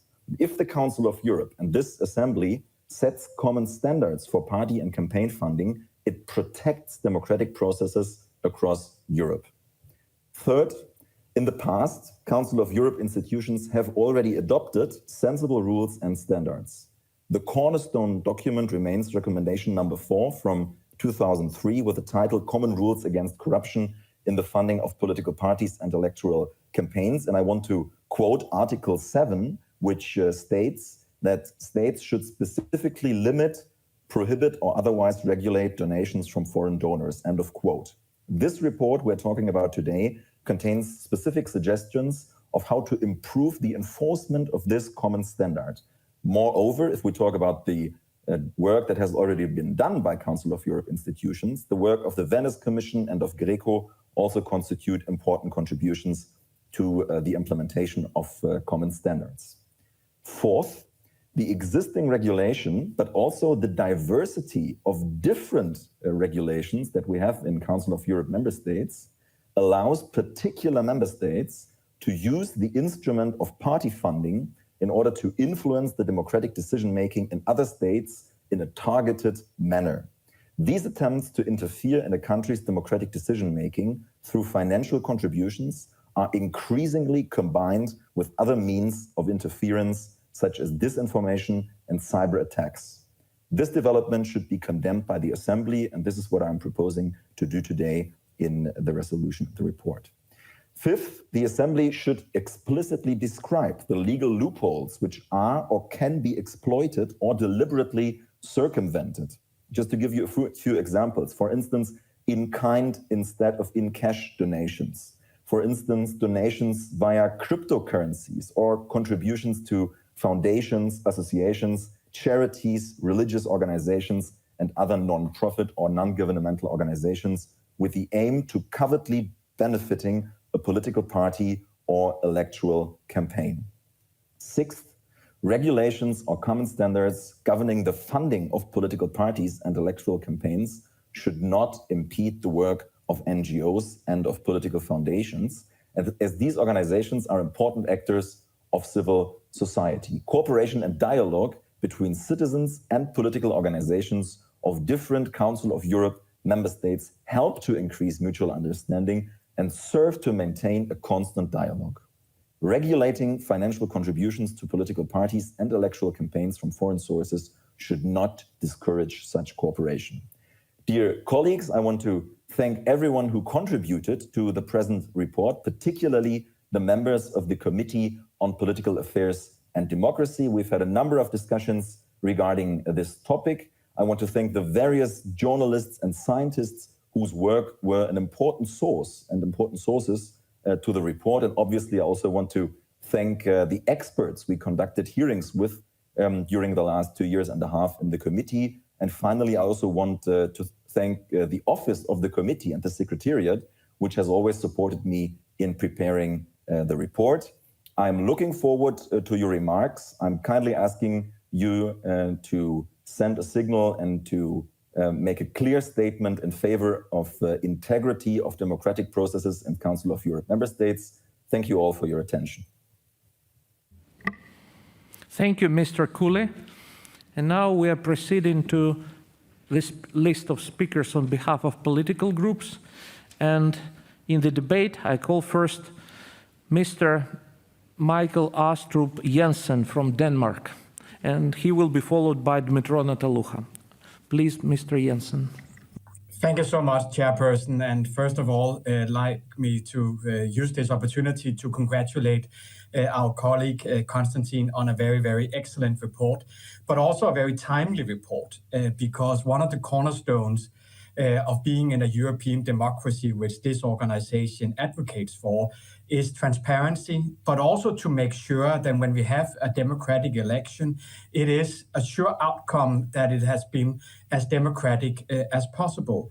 And when you have foreign actors trying to interfere in both elections and in referendums, you're not quite sure that you had the most democratic outcome of that election and referendum. And when you can put that question mark on a democratic election, you can now also start to lose trust in the democratic cornerstones, which should actually never be the subject of mistrust. And therefore, it's very important that the Council of Europe advocates and promotes that we could put a stop to all this foreign involvement in elections. And one could ask itself, why do foreign actors want to interfere in these elections and referendums? And let's take Russia, for example. Let's be frank here. We all know that a country like Russia has a geopolitical mission that is very important to them, and that is to make sure that the European democratic organization, like, for example, the European Union, is not a success. That it actually would be a counterbalance to the Eurasian Union that the Russian government actually promotes. And therefore, they use this kind of tactics. And we should never allow that. We should do whatever we can to put a stop on that. And there are other foreign actors that use the same instruments that Russia are doing. And therefore, it is very important that even though we on one hand acknowledge that campaigns cost money, we should never accept other than people in their own country choose what kind of campaigns they want to be active involved with foreign money, with money in, as well. So I actually would like, again, to just put my full support behind the recommendation, and I hope the entire organization do as well. Thank you so much. Thank you. And now the floor goes to Mr. Dmytro Nataluha from Ukraine, and he will be followed by Mr. Olafur Gunnarsson. Mr. Dmytro, please. He will be speaking online.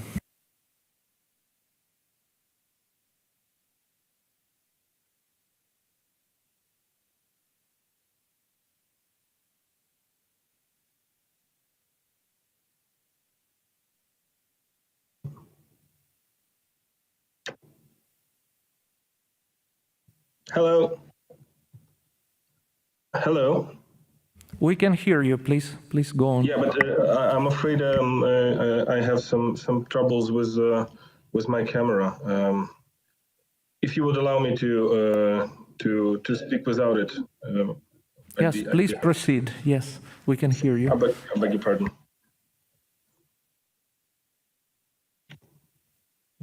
Oh, okay. Yeah. So yes, thank you very much.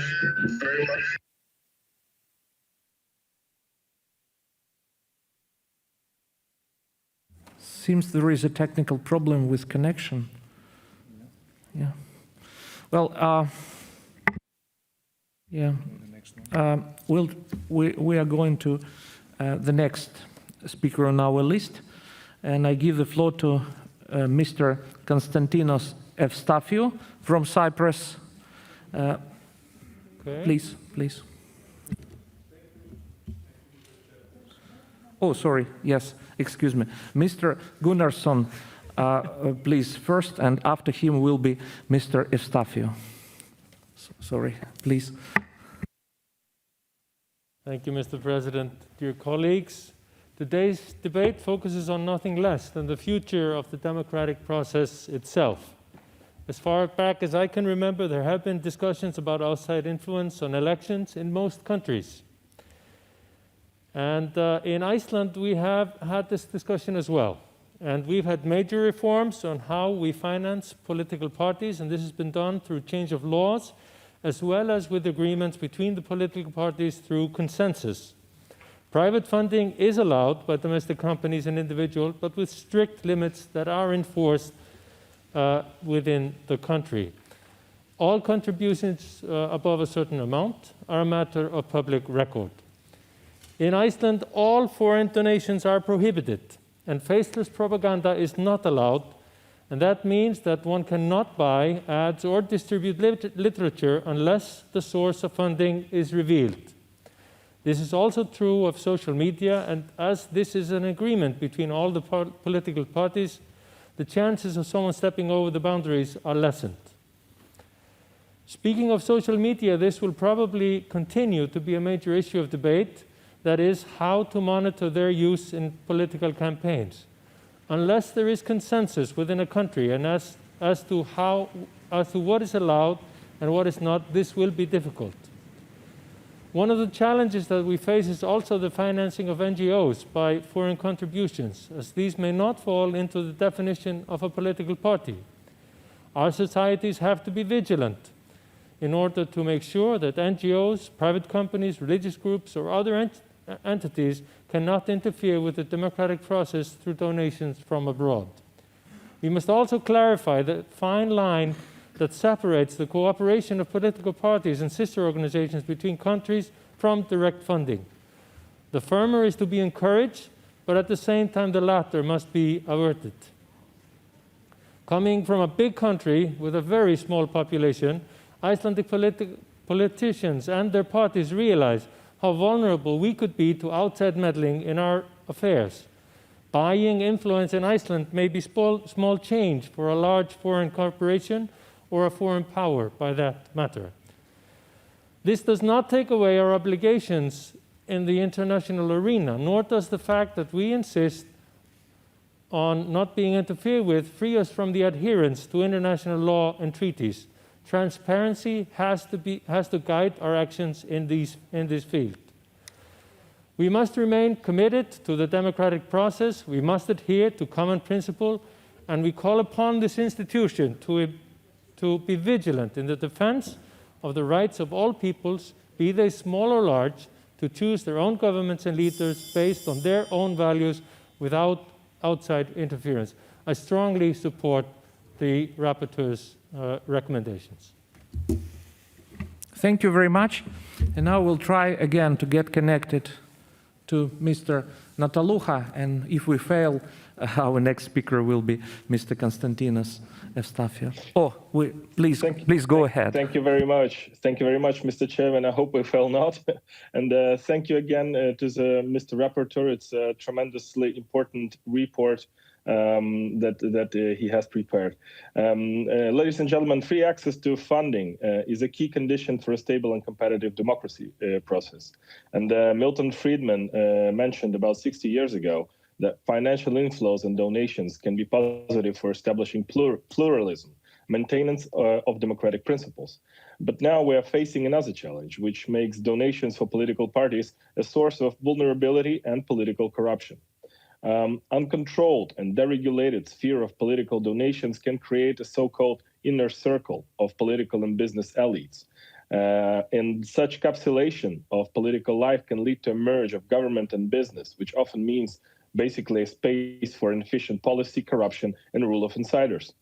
Some groups can achieve a greater access to policy processes due to the generosity in terms of political donations, and it will create a privilege both for some parties and business groups.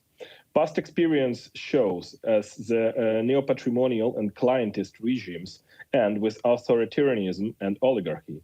This is why we should rebound our national systems to defend democracy and transparency. Another serious challenge is donations provided by foreign actors. Today, we can see how a big state-owned company in one country or a transnational charitable foundation can finance political parties, different officials, media, NGOs, even whole spiritual confessions, or buy lobbyist services in order to promote its so-called investment, advocacy, cultural, or capacity enlightenment projects. I use the term so-called because the real purpose is, of course, a political one. And this issue is not just of policy, but also of our security. Europe used to be a benchmark for democracy. I'm sure it still is. And now, between money and democracy, we cannot choose money. We are asking to consolidate our efforts to combat political corruption and create a transparent system of political donations. For example, all legislation in Ukraine already shows efforts to separate big business from political life. The bill proposed by the President Zelensky set clear terms for political competition of biggest entrepreneurs. This includes the prohibition of splitting ownership of mass media in the use of lobbying purposes, amount of political donations, presence in political office. Therefore, we absolutely support the report and call the parliament of other countries to harmonize their systems and create an efficient monitoring instrument to fight against transnationalized political corruption. And strongly support this report. Thank you very much. Thank you.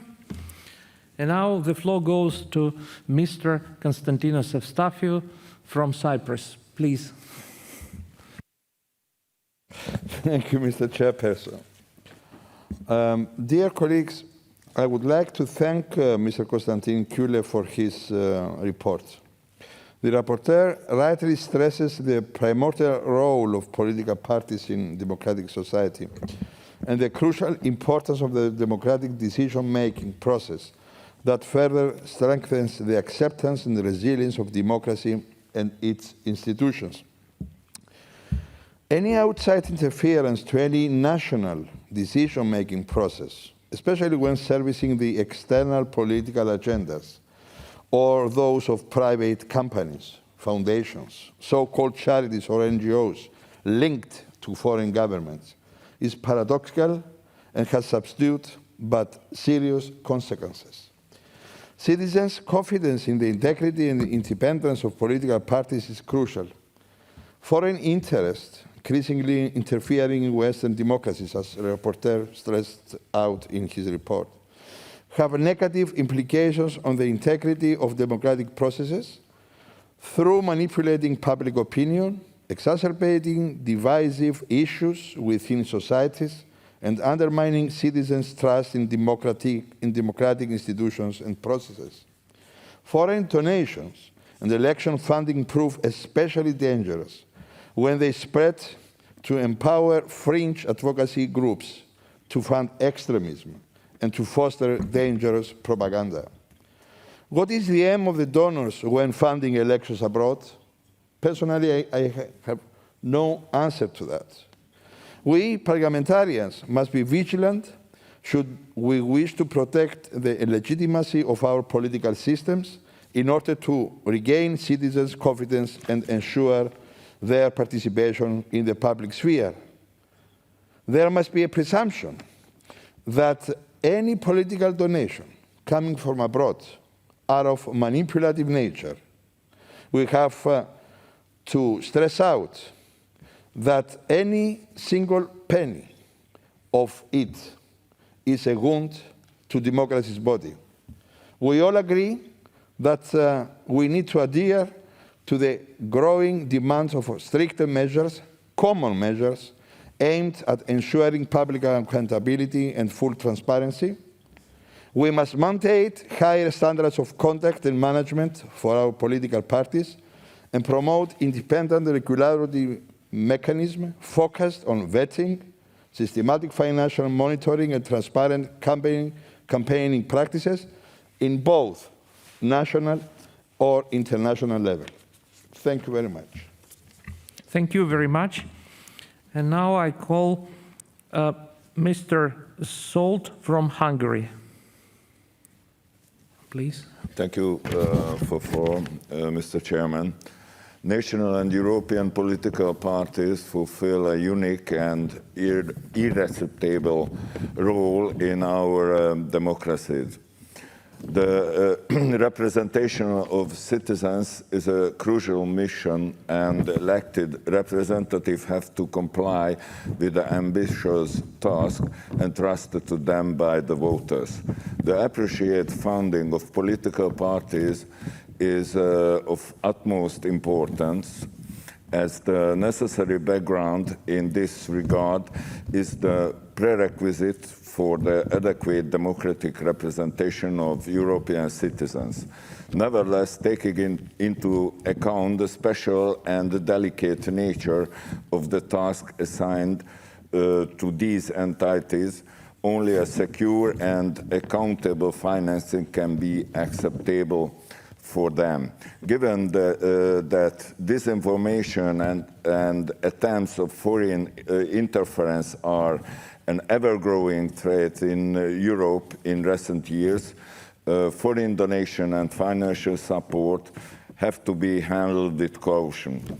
In this regard, the national and the European political parties have to be clearly separated. Concerning the former, only the member states have the competence and responsibility to create the necessary legal environment that protects national parties from any undesirable interference.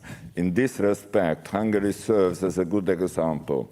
The law on the functioning and the management of the parties defines that these organizations cannot accept any financial contribution from foreign organizations or nationals. On the European level, the European Commission's European Democracy Action Plan proposed the revision of the regulation on the statute and founding of European political parties and European political foundations. The revision of the regulation is acceptable given that its only aim is the better functioning and enhanced representative activity of the concerned entities, thus no institutionalization can be acceptable. It is also crucial to emphasize that every new or revised conditions for financing should be secured with accountability and respecting the principle of proportionality, as well as the division of competences, avoiding any impact on the EU budget. All of us can agree that the protection of our democracies from any foreign influence is of utmost importance. Therefore, we should find a common way to fight any attempts that would try dismantling this delicate system by representing the division of powers. Thank you very much. Thank you very much. And now I call Mr. Mehmet Mehdi Eker from Turkey. Please. Thank you, Mr. President. Dear colleagues, regulations regarding the financing of political parties and in particular donations from foreign donors differ from country to country in Europe. In other words, we have a heterogeneous European model due to various political and historical background, as well as different political traditions in member states. In brief, these regulations and their differences born out of necessity in many member states. We can say that foreign interference through donations is not a new phenomenon. This method is highly used in the past, especially during the Cold War period. However, current circumstances and especially increasing digitalization expose all member states to new common challenges which require diligence for legislators to make necessary modifications on the rules. As stated in the report, there is growing concern with regard to the integrity of democratic decision-making in member states because of undue interferences through financial contributions by foreign states or state-linked entities. Moreover, such attempts are increasingly combined with other means of interference, such as disinformation and cyber attacks. In this respect, deficiencies or loopholes in our existing regulations enable opportunity for third parties to be able to exploit or circumvent the rules. We must bear in mind that these deficiencies also constitute a high risk for corruption as well as undermining the integrity of democratic institutions. Therefore, it's essential for member states to tackle these challenges and address the deficiencies of existing regulations and of their enforcement. However, measures to be taken should be proportionate and adequately precise. member states should take necessary precautions in order to avoid deprivation of necessary funding of political parties or electoral campaigns in case of a change on such regulations. On the other hand, differences in member states and complexity of the issue do not allow us to adopt an analogous approach.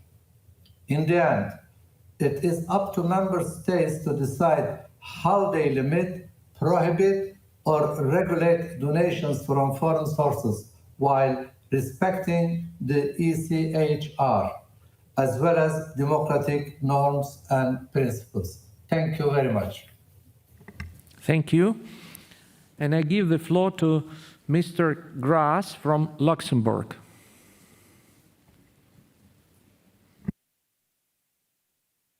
Président, chers collègues, au niveau d'une démocratie représentative, les partis politiques sont à la base du fonctionnement étatique et dans ce contexte, le porte-parole de la volonté populaire exprimée par le suffrage universel. À cette fin, il est crucial que les partis puissent s'organiser indépendamment et qu'ils aient à leur disposition tous les moyens disponibles afin de pouvoir se concurrencer équitablement. Dans un effort de maintenir non seulement une transparence au sujet du financement des partis, mais également de favoriser l'égalité, il faut régulièrement faire des contrôles efficaces et, le cas échéant, adapter les lois afférentes. Afin de minimiser l'influence étrangère dans le processus décisionnel, il est indispensable qu'un parti politique soit dans l'obligation de tenir une comptabilité couvrant l'ensemble des recettes et dépenses, ainsi que d'indiquer sa situation patrimoniale. Chaque année, un compte rendu devrait être validé par une Cour des comptes pour vérification. Il faut à tout prix éviter un financement des partis par un canal étranger douteux. Partant, il faut que l'État de chaque pays accorde aux partis une dotation destinée à couvrir une partie des frais des campagnes électorales et de fonctionnement. Cette dotation devrait être soumise à des conditions établies, telles par exemple la présentation d'une liste électorale complète aux élections, l'atteinte d'un seuil de sièges minimum ou au moins un pourcentage minimal de suffrages exprimés. Outre la dotation régulière allouée à chaque parti ou groupement politique, ces derniers devraient également se voir attribuer une dotation annuelle à charge du budget de l'État. Chers collègues, permettez-moi d'ajouter un mot au sujet des dons de sources étrangères. J'estime que cette pratique devrait être strictement limitée aux seules personnes physiques. Les dons en provenance d'une personne morale, ainsi que d'associations ou de groupements ne jouissant pas de la personnalité juridique devraient être interdits. Il en doit être de même pour les dons anonymes.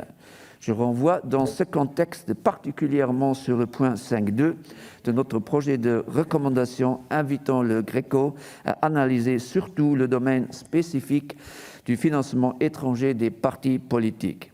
Il va de soi que pour répondre aux objectifs du Conseil d'Europe, l'établissement de règles très strictes garantissant une équité aux partis politiques concourant à l'expression du suffrage universel doit être la norme pour tous les États membres de notre Assemblée. Malheureusement, trop d'exemples sont connus où des forces étrangères ont tenté d'influencer le déroulement d'élections. Il est d'autant plus répréhensible si des partis politiques jouant dans leur pays le moraliste n'hésitent pas d'accepter des dons étrangers douteux, voire par exemple l'AfD en Allemagne, la Lega en Italie ou le Rassemblement national en France. Finalement, je tiens à remercier notre collègue Konstantin Kuhle pour son excellent rapport. Le projet de résolution trouve également mon assentiment. Je vous remercie de votre attention. Thank you. And now I call Mr. John Howell from the United Kingdom. He will be speaking online. Thank you, Mr. President. I would like to start by congratulating the rapporteur for having introduced a very important subject.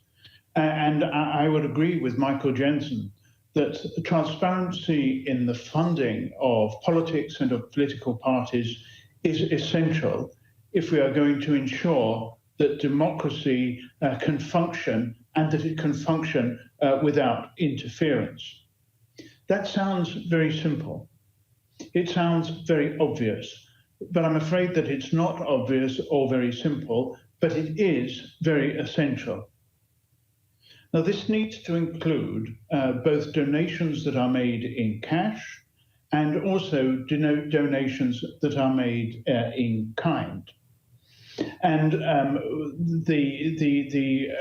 what we need to do in looking at these is to make sure that the threshold that we set for assessing the amount of the value of these donations is set at quite a low level. Now, best practice for this exists in many countries. But the Council of Europe needs not just to follow the best practice and to ensure that it sets it. It must also look after itself. It must be seen to be above the fray and above the chance for interference in what is, in the Council of Europe, an important democratic process. We have taken the steps to record our own interests, but we also need to bring in some tighter regulations about NGOs to make sure that they too are above suspicion. And as this report goes out of its way to show, that must be donations or contributions that go both ways. It must include donations to NGOs and donations from NGOs. Now, in the UK, we have regulations that cover this situation, and particularly a situation where a donation is given by a proxy donor, that is, where it is given on behalf of somebody else. And I think that that is a very important point to bear in mind. Above all, though, what this system needs, if we are to make sure that it works, is a full-time and proper monitor to be able to regulate it. And I would certainly urge the Council to look at the regulation of this whole sector and to make sure that such a regulator is put in place. Thank you. Thank you. Now I call Ms. Laura Castel from Spain. Thank you, Mr. President. First of all, let me congratulate Mr. Kula for his excellent report. Indeed, the improper or illicit interference through financial contributions by foreign states is really worrisome because it shows the ugly face of corruption and jeopardizes the values of democracy. Political decision-making is increasingly exposed to international influence, and it's of paramount importance. Further important is, as the resolution says, among other things, to establish an independent audit authority that delivers sanctions for those who violate the rules. I do totally agree, and on that I will stress my speech. For instance, in my country, the composition and actions taken by the Court of Audit do not guarantee full independence, since there are former members of the governments composing it, and I don't think that it helps its appearance of neutrality. Let me put you an illustrative example. During the last months, the target of this court has been to ruin Catalan pro-independence movement with millions of euros in bails for organizing a referendum. People who have been struck with economic threats over the right to liberty, even before a sentence has been issued. These bails have also led to confiscation of bank accounts, to confiscation of salaries, confiscation of family houses, and confiscation of retirements. But what is amazing in all of this is that this Court of Audits has within its functions to inspect and check the economical and financial activity of political parties. While it seems this function does not apply with the Spanish People's Party, the political party with more members involved in corruption cases in Europe. More than 800 members of this party are involved in corruption cases associated to that party, and that the Court of Audits has been unable to do its function. In fact, this party has been condemned as a criminal organization by the Supreme Court. And the amount estimated consequence of its corruption is worth 122,000 million euros. It's a huge amount. That is why I really celebrate this report and any resolutions that guarantee independence of the composition and in the sentence issued by the courts. I finish now. And I welcome this resolution, particularly at paragraph 1110, because we, as parliamentarians, should condemn all attempts to interfere illicitly in democratic decision-making process, either from outside our countries or inside. Dear colleagues, the misuse of the institutions is a path of corruption. So thank you, colleagues, thank you, Mr. President, and thank you, Mr. Kula. Thank you very much. And now I call Mr. Kamal Jafarov from Azerbaijan.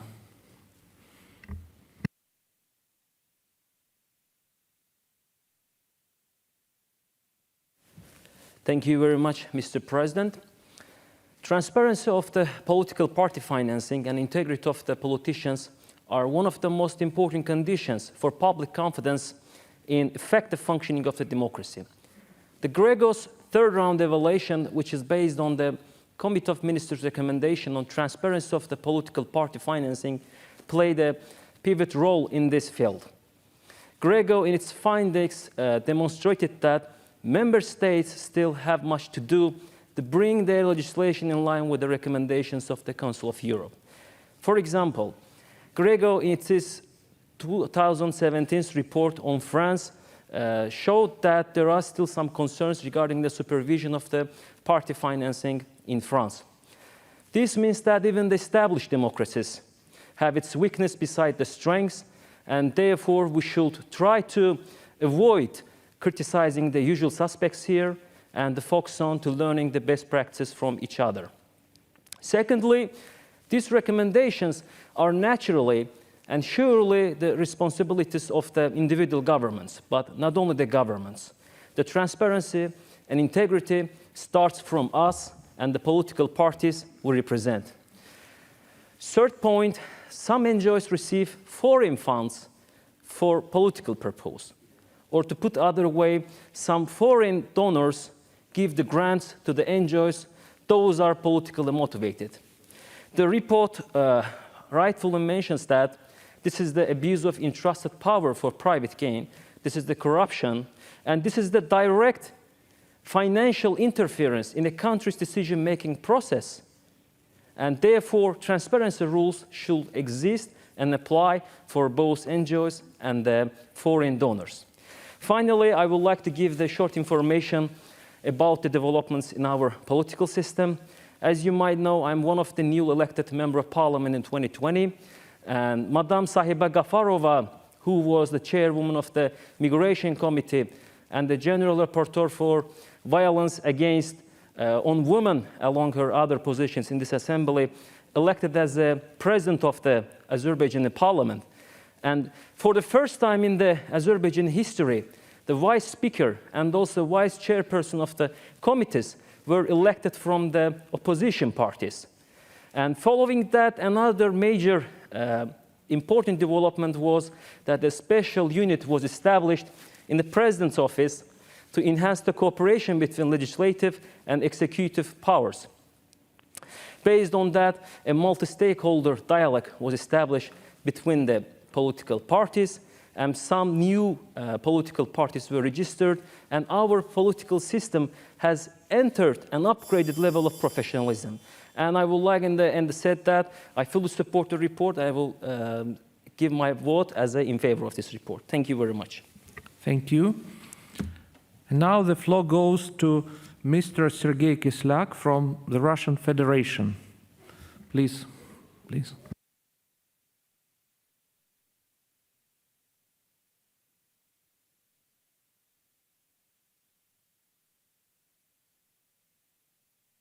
We cannot hear you. Please switch on the microphone.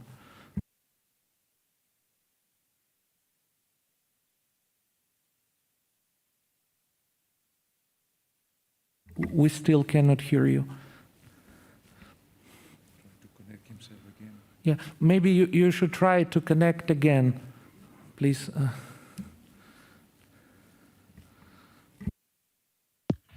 А сейчас? Okay, please go ahead. Спасибо большое. Извините.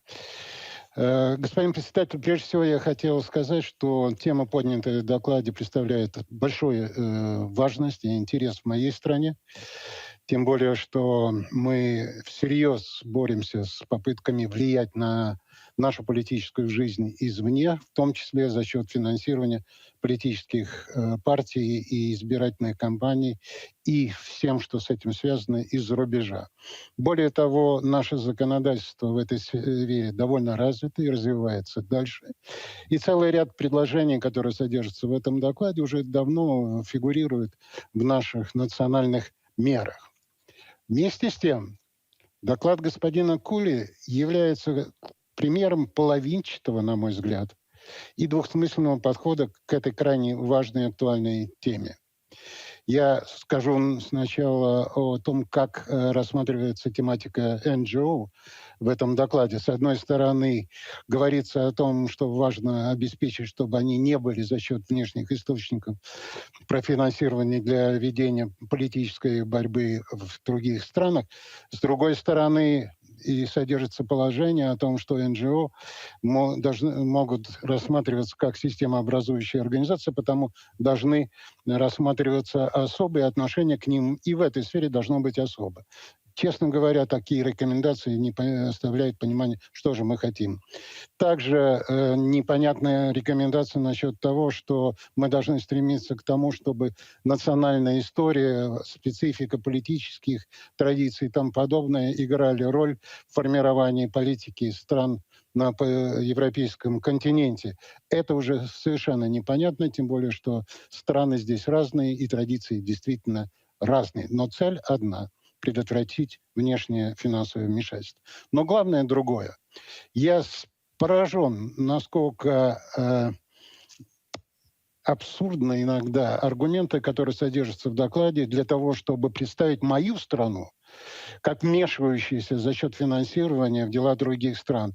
Некоторые аргументы вообще не выдерживают никакой критики, тем более, что в докладе же и говорится о том, что никаких доказательств получено не было, но вот есть слухи, и причем слухи иногда доходят до смешного о том, что какой-то банк в Англии, оказывается, имеет несколько проектов с российской стороной. И это уже достаточная причина для волнений. Я вам скажу, что главное же, что совершенно упущено, что существует системная, законодательно утвержденная в других странах программы финансового и другого вмешательства в политические страны, в том числе и в мою страну. В США существует закон, который от госсекретаря требует вмешательства в демократическое управление в России. Каждый год финансирование идет порядка 20 миллионов. Даже неправительственные организации, финансируемые не без помощи правительства из страны автора этого доклада, тоже видны в России. Об этом ни слова. Но меня еще поражает то, что мы несколько раз рассматривали в комитете доклад, я несколько раз поднимал эти вопросы, и уважаемый докладчик решил просто проигнорировать, как будто никаких дискуссий у нас в докладе в комитете по этим вопросам не велось. Я не думаю, что это лучший способ готовить доклады с расчетом на то, чтобы он получал широкую поддержку. Нынешний доклад с нашей стороны поддержки никакой получить не может, тем более, что он разворачивается пропагандистски в антироссийских целях. Спасибо. Thank you very much. And seems like we have exhausted the list of speakers. So since that concludes the list of speakers, I call Mr. Kule, the rapporteur, to reply. Mr. Kule, you have 3 minutes, please.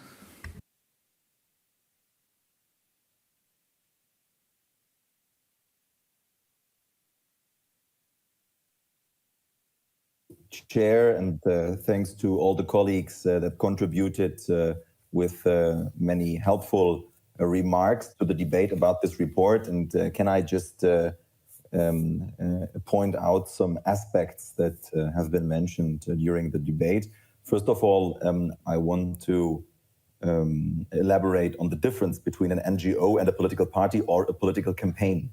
This assembly has, for the last time in January, made it very clear that the Council of Europe is in favor of international cooperation, and that international cooperation also includes the international cooperation between civil societies. So there must be an exchange between non-governmental organizations. However, when a non-governmental organization enters into a political race, it becomes a third party that in fact endorses a political actor, a political party before an election, and must then be subject to party regulation, which is why there has to be a clear difference between an NGO on the one hand and a political party on the other hand.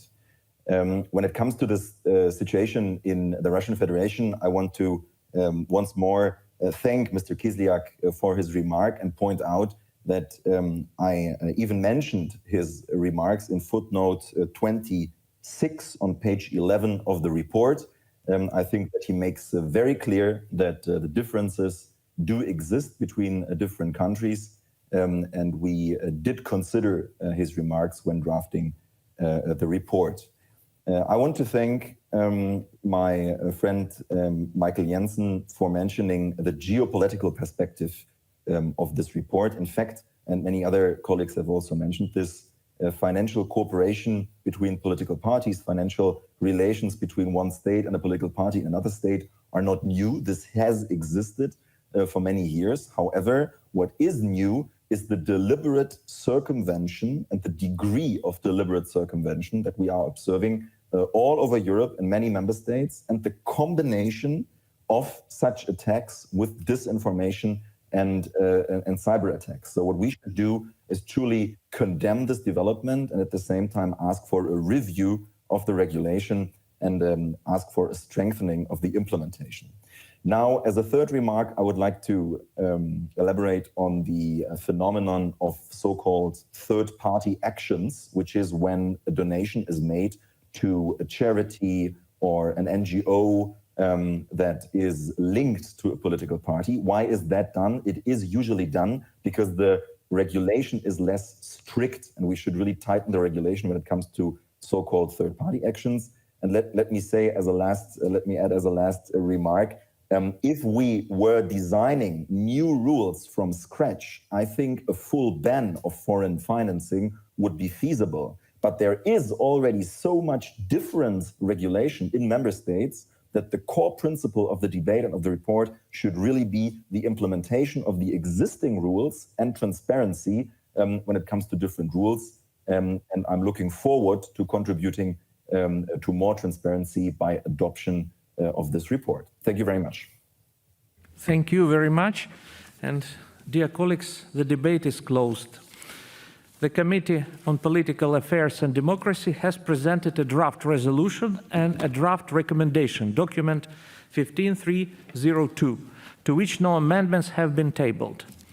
We will now proceed to vote on the draft resolution contained in document 15302. The vote is open.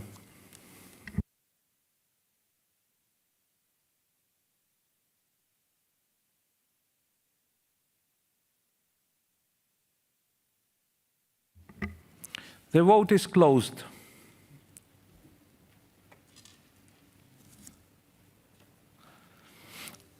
I call for the result to be displayed. The draft resolution in document 15302 is adopted.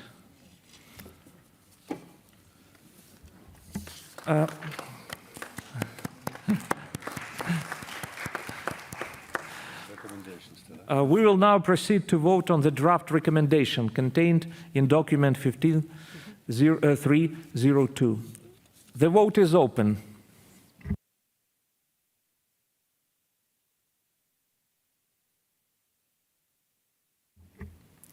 The vote is closed. Sorry, not yet.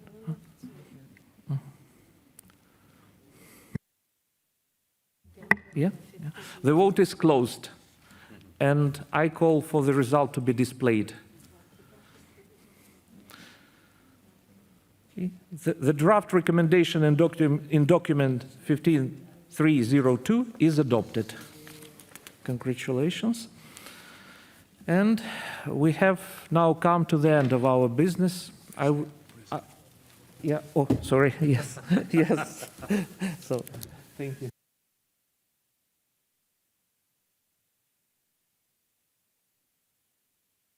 Thank you, Mr. Vice President, Mr. Mereshko. It is a habit that then I return briefly to the Assembly to close the sitting.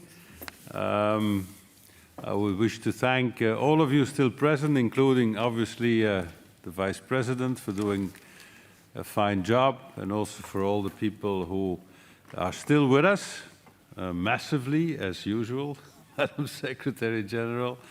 Anyway, we just concluded, I think, a quite successful week, to be quite honest. We had a lot of high-level people addressing the Assembly.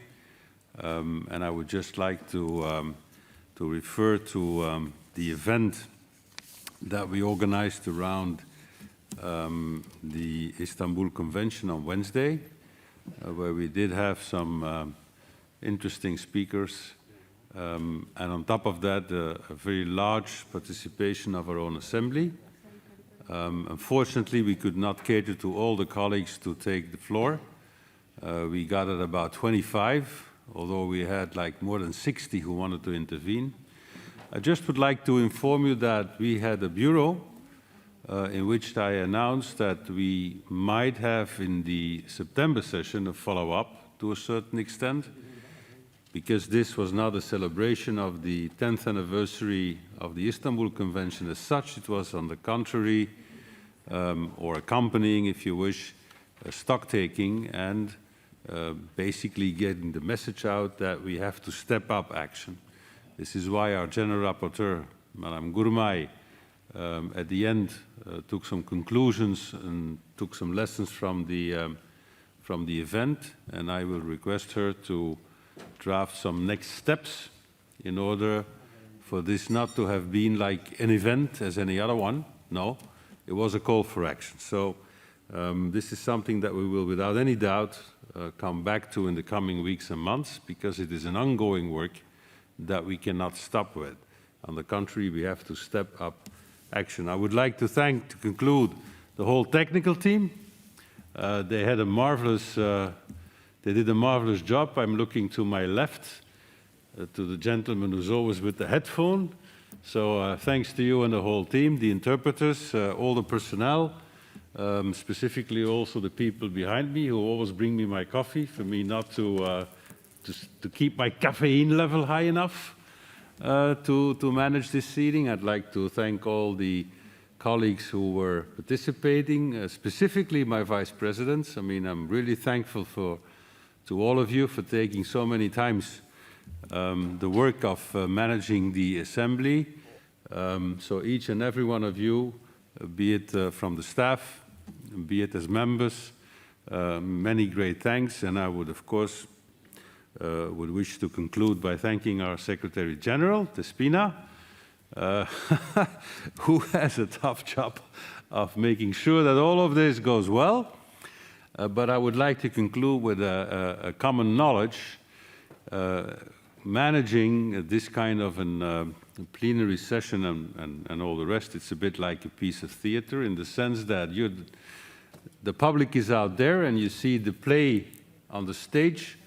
I can assure you that at some points there's a little bit going wrong on the stage, but the trick is that the public doesn't notice it.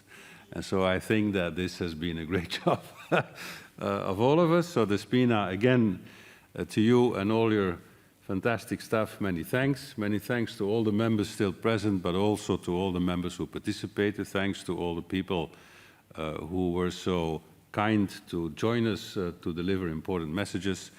And I would say we will see each other again in September in the plenum. Voilà, thank you very much. Safe home and see you soon.